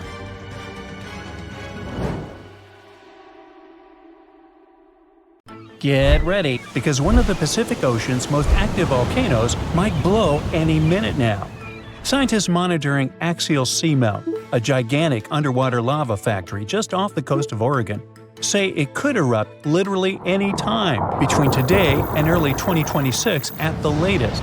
Yes, it's underwater, but don't get tricked by the ocean's cover. This beast is almost 3 times taller than the Empire State Building. This volcano is inflating like a souffle at a Michelin-starred restaurant, and scientists are so excited they will live stream it. Seriously! So, here's the thing. This volcano will explode at any moment now because, well, it's inflating fast. Over the past few months, researchers have noticed that the seafloor is literally rising. It's like Axial is doing its best impression of a waterbed filled with molten rock. Scientists call this inflation, which sounds like something you'd complain about after Thanksgiving dinner. But in volcano terms, it means magma is piling up underground, causing the seafloor to bulge like a souffle that's this close to collapsing. Now, an underwater volcanic eruption might not sound so exotic. After all, most volcanic activity on Earth happens under the sea. Believe it or not, there are more than 1 million submarine volcanoes quietly churning lava beneath the waves as you watch this. The ocean floor is Earth's biggest volcanic hotspot. What makes Axial Seamount so thrilling is that it's under intense scientific surveillance, unlike any other underwater volcano. It's like the star player in a volcanic reality show, with a network of ocean-bottom instruments giving researchers real-time updates on magma movements, seismic tremors, and crust deformation. In fact, Axial Seamount hosts the world's first-ever underwater volcanic laboratory. Scientists have been keeping a constant eye on it since the 1990s, when they installed sensors that now relay live data straight from the seafloor. This kind of monitoring is unheard of elsewhere and has turned Axial into a geological celebrity, one whose behavior we can track with remarkable precision. Besides, Axial is hilariously predictable. It erupts roughly every decade, and right on cue, it's gearing up for another performance. By mid-2024, it had inflated to nearly the same level as before its last eruption, which means the countdown is on. Scientists are so confident in its schedule that they've set up a volcanic advent calendar, waiting for the day when Axial decides to pop. But hold on, Axial Seamount isn't just your average underwater volcano. It's got style, personality, and a geological identity of its own. Now, most underwater volcanoes, called seamounts, tend to look like cones or flattened domes. Axial laughs in the face of tradition with its unfashionably rectangular caldera, a 2-by-5-mile crater that looks like it was designed by a geologist with a ruler and a grudge against curves. Most volcanoes opt for the classic circular look, but Axial, it went full avant-garde. This caldera is punctuated by fissures, vents, lava channels, and mysterious dome-like structures that rise hundreds of feet high. It's like the volcano's wearing a funky geometrical crown instead of the usual rounded hat. What's more, Axial's location is like prime real estate for geological fireworks. It sits right where two major forces collide, literally. First, it's on the Juan de Fuca Ridge, an underwater mountain range formed where two tectonic plates are slowly pulling apart, like a zipper being undone. Second, it's perched atop the Cobb Hotspot, a deep mantle plume that acts like Earth's sneaky magma espresso machine, pumping molten rock from deep inside the planet and fueling a whole chain of seamounts. To put it plainly, it's like the tectonic plates are reluctant dance partners, sliding away from each other, while the Cobb Hotspot acts as the DJ, turning up the heat and keeping the magma party going. This dual influence creates a complex plumbing system inside the volcano, with magma chambers filling, draining, and shifting in ways scientists are still trying to decode. The competition between the spreading plates and upwelling magma is what gives Axial its unique geological fingerprint, and it's also why this volcano keeps surprising us. Now, we said that Axial Summit isn't just a crater. The truth is that inside, the action gets even weirder and cooler. Well, hotter, but you get it. Axial hosts black smoker hydrothermal vents, which blast superheated water at temperatures exceeding 700 degrees Fahrenheit. This is no ordinary underwater hot tub. These vents create one of Earth's most extreme environments, where bizarre creatures thrive in total darkness and scalding heat. Giant tube worms, crabs, colonies of bacteria, and even octopuses live off the mineral-rich plumes that gush from these vents, forming ecosystems completely independent from sunlight and photosynthesis. It's like an alien world beneath the waves, thriving off the volcano's fiery breath. These vent communities are crucial to science, not just because they're strange, but because they may resemble the earliest ecosystems on Earth. Some researchers believe life on our planet may have originated in similar deep-sea hydrothermal environments billions of years ago. Studying them could also help us search for life on icy moons, like Europa and Enceladus, where similar vents might exist beneath their frozen surfaces. When Axial erupts, it's like a natural reset button for these communities. The lava wipes everything out, but within months, life comes roaring back. Proof that even in the most hostile environments, real estate is always in demand. For those worrying about tsunamis or coastal disasters, relax. Axial's eruptions are the underwater equivalent of a slow cooker. The immense water pressure keeps things chill, well, scalding, but not explosive. So the worst thing that happens is some lava decorates the seafloor, and a few crabs have to find new vents to squat in. This means no massive ash clouds or explosive blasts that could reach the surface. Instead, lava oozes out and spreads across the seafloor, sometimes traveling for miles. But for scientists, this eruption is the golden ticket. Understanding Axial's patterns could help predict eruptions elsewhere, even on land. Plus, its bizarre ecosystems offer clues about how life might survive on other planets. Not bad for a volcano that mostly just sits around looking rectangular. Still, the volcano's activity can be heard in the form of thousands of small earthquakes every day. Thousands! As if the volcano itself was groaning and creaking, preparing to burst open. Again, we won't feel a thing, but at least they'll help scientists track the magma's movements and the volcano's eruptive cycle. Now, one of the coolest parts of this story is that scientists are preparing to live-stream Axial's next eruption for the first time ever.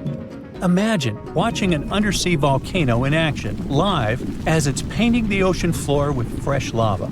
It's like a front-row seat to a natural fireworks display, thousands of feet beneath the waves. The livestream will come courtesy of the Ocean Observatory's initiative, which maintains a series of fiber optic cables linking Axial's instruments directly to shore. It's the Wi-Fi of the deep sea, and it's about to broadcast molten rock in HD. And there's another twist. Scientists have noticed a curious pattern in Axial's eruptions. All three of its most recent eruptions, in 1998, 2011, and 2015, happened between January and April.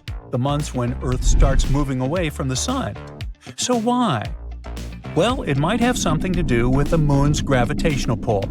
The Moon's orbit causes ocean tides to rise and fall, which changes the pressure on the seafloor and could help nudge the magma chamber to its breaking point. I guess the Moon isn't just a romantic light in the night sky. It might be the ultimate volcanic whisperer. So, one thing's for sure, when Axial goes, it'll be the best documented underwater eruption in history.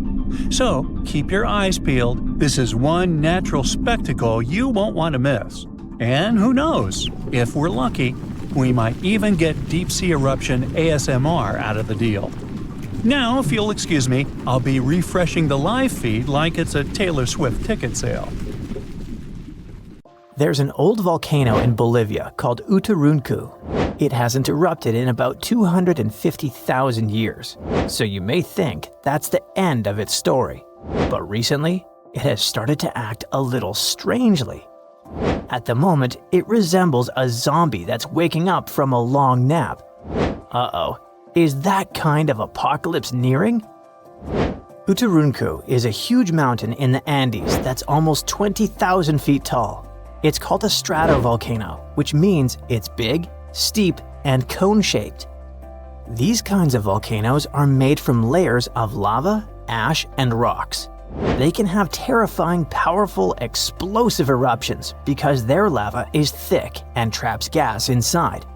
Think of it like a shaken-up soda that's ready to burst. Famous ones like Mount Vesuvius are just like Uturuncu. And do you remember about the tragic fate of Pompeii, completely destroyed during the eruption of Mount Vesuvius? Does something similar await Bolivia?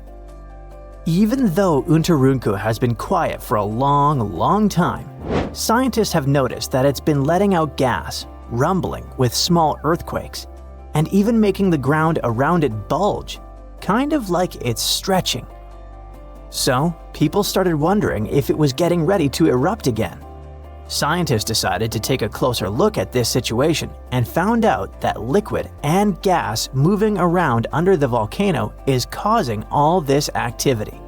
It doesn't mean the volcano is definitely going to erupt, but it helps explain why it still seems alive. Let's dive into details. Since the 1990s, scientists have been using satellites and GPS to keep an eye on the ground around the Uturuncu volcano. At one point, they noticed something weird. The ground was rising in the middle and sinking around the edges, kind of like a sombrero hat. The middle part has been slowly going up for at least 50 years, by about 0.4 inches a year. It doesn't sound like a lot, but hold on.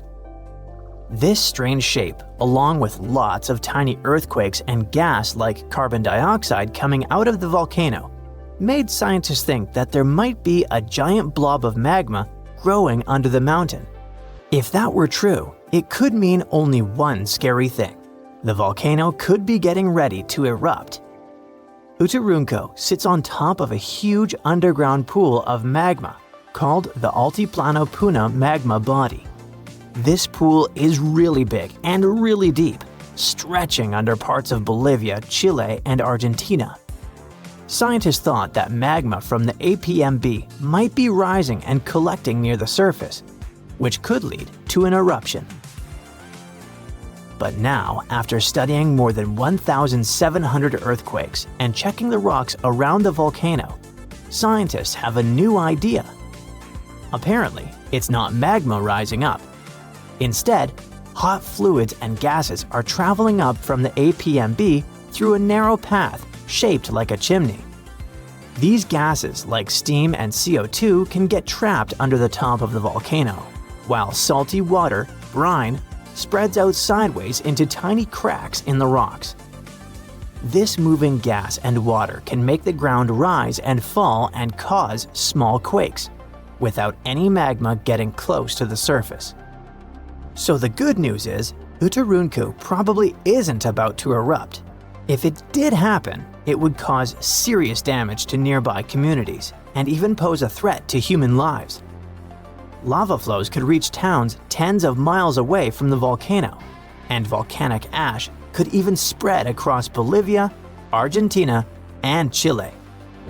Luckily, even though the volcano is still alive and rumbling, it's not as dangerous as scientists once thought. This discovery might help scientists figure out if other volcanoes around the world are getting ready to erupt. Now, let's visit Alaska, where according to researchers, Mount Spur might erupt soon.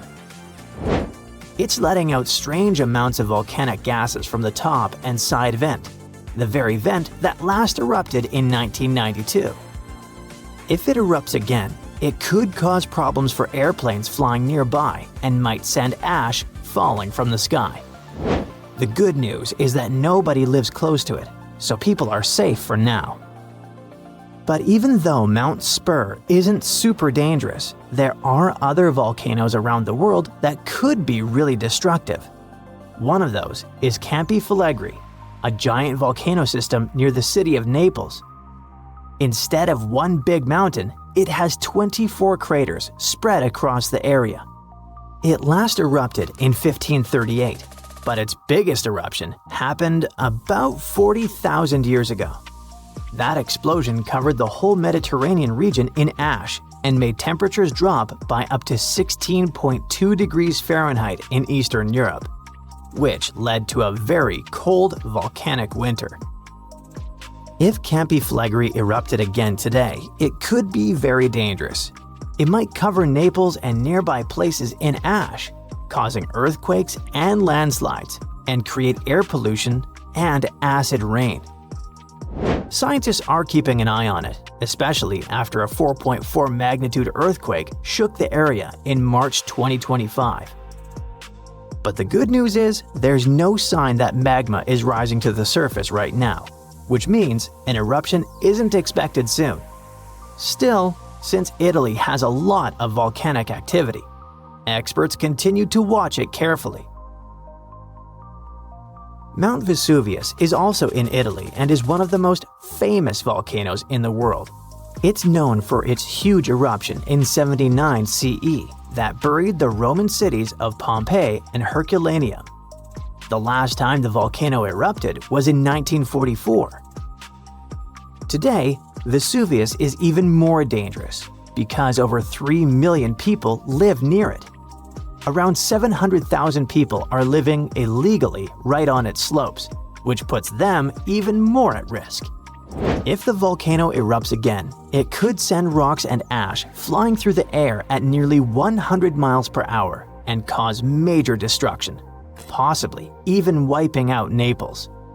And still, scientists believe a big eruption from Vesuvius probably won't happen for a few hundred more years. But since it's still an active volcano, researchers continue to monitor it. Cumbre Vieja is a volcano on the island of La Palma, which is part of the Canary Islands. It last erupted in 2021. During that eruption, lava poured out of the volcano and flowed all the way to the sea. It destroyed over 3,000 homes, but luckily, thousands of people were safely evacuated, so it wasn't as bad as it could have been. In the past, scientists were worried that a huge eruption could cause the entire western side of the volcano to break off and crash into the ocean. This could create a mega tsunami, sending massive waves hundreds of feet high across the Atlantic Ocean. But more recent studies have shown that this is very unlikely to happen. Mount St. Helens is a volcano in Washington State in the United States. It had a massive eruption in May 1980 that ended the lives of 57 people. That eruption also caused the biggest landslide ever recorded. Hot, pressurized magma exploded from the volcano, shooting ash 15 miles into the sky.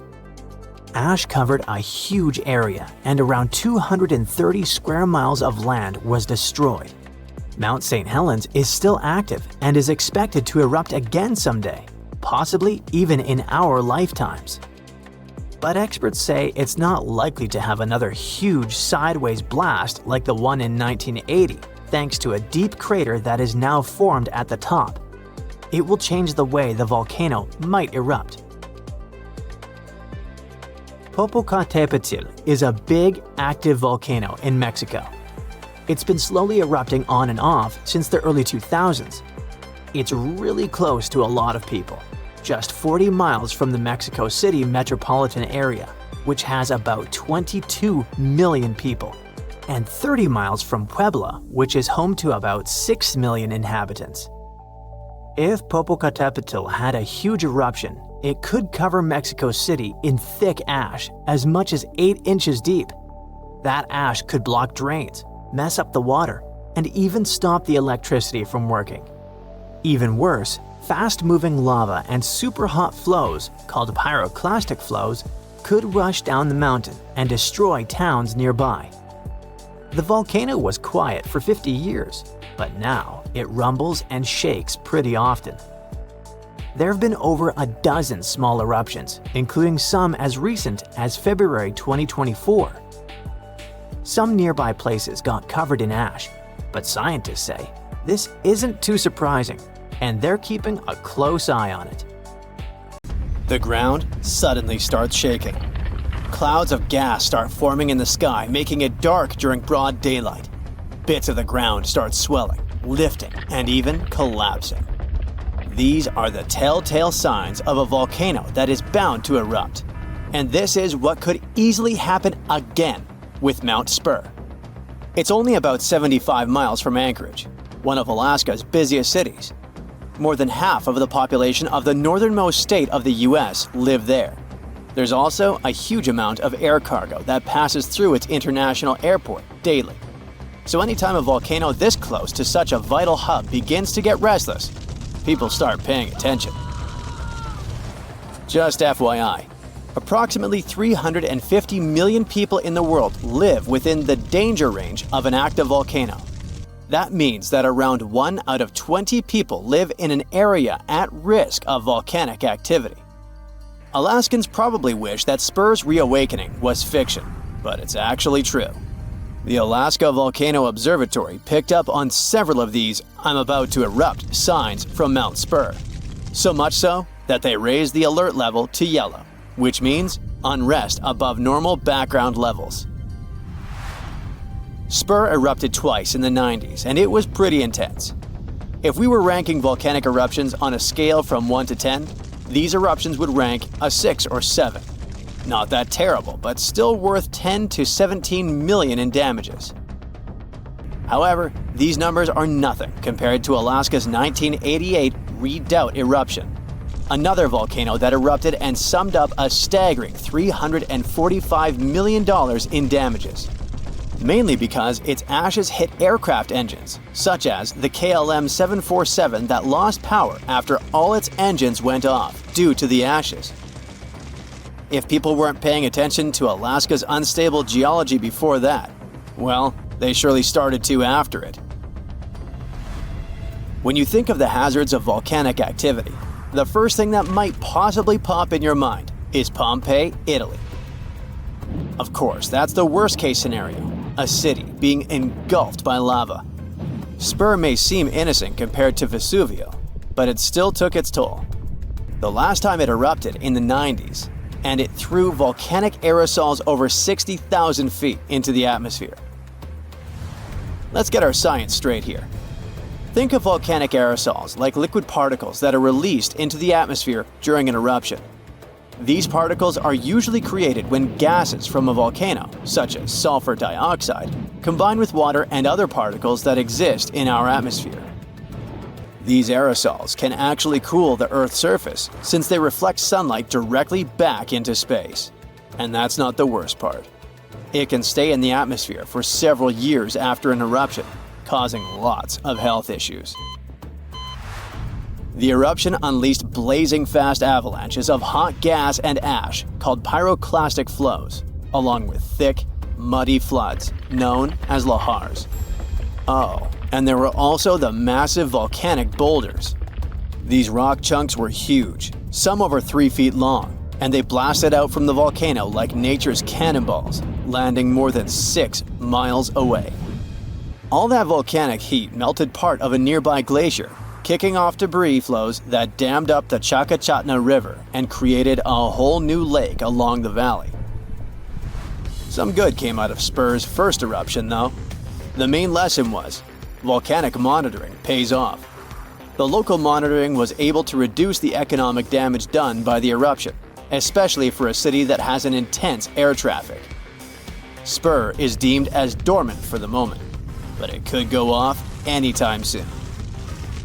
You see, volcanoes are classified as active, dormant, or extinct, depending on how much action they're putting on. If it's still active, it's still rumbling and erupting somewhat regularly. Dormant means it's had some recent activity, but it's still lying low for now. And extinct, that's when it's been quiet for such a long time that we figure it's done for good. One of the US's most dangerous active volcanoes is Mount St. Helens. This volcano is actually responsible for the most powerful eruption in US history. Its last blast was so intense, it threw off about 1,300 feet off its summit. Basically, the top of the mountain vanished, and if you thought Mount Spur's ash cloud was impressive, St. Helens wins the competition since it launched its ashes 80,000 feet into the sky.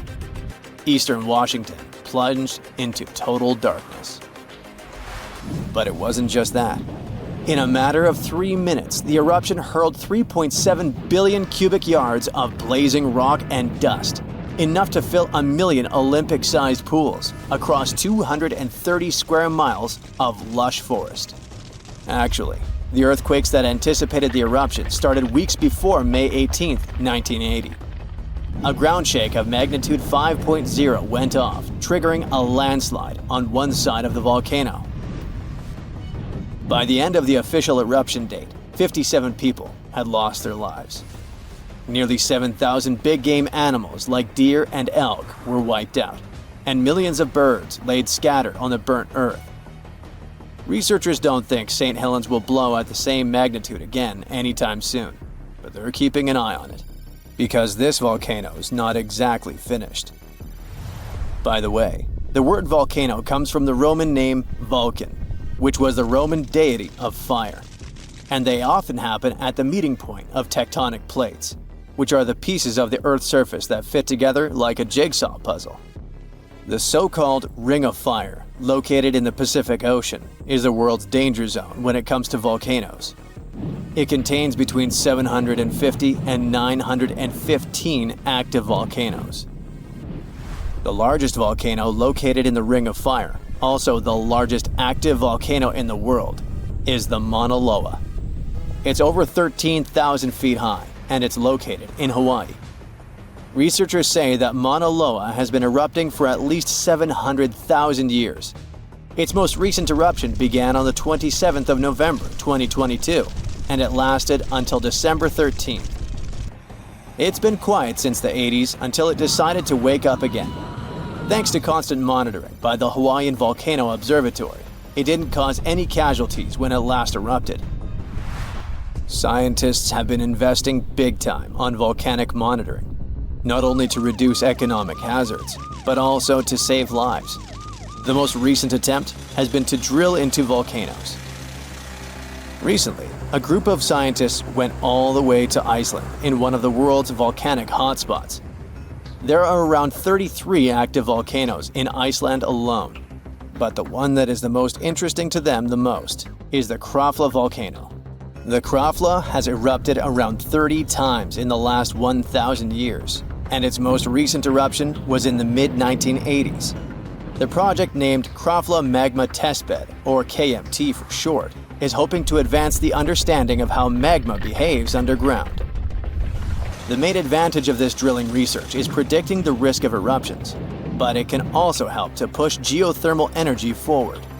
I mean, can you imagine having electricity that is run by the limitless source of volcano power? The KMT team will begin drilling holes deep into volcanic ground in 2027. They're aiming at reaching over a mile into the ground. After all, it's different to monitor lava activity when it's on the surface than when it is still below ground. This will allow researchers to listen to the pulse of the Earth, according to them. They're saying this research is as revolutionary as the first time man went to the moon. Oh, and speaking of that, I was shocked to discover that volcanoes exist all throughout the solar system. Yep, other planets and moons have volcanoes too. The largest volcano in our solar system is Olympus Mons on Mars. It's a shield volcano, much like the ones that make up the Hawaiian Islands. It's about 370 miles wide. If we transported it all the way back to Earth, it would almost occupy all of Poland. Yikes. That's it for today. So hey, if you pacified your curiosity, then give the video a like and share it with your friends. Or if you want more, just click on these videos and stay on the bright side.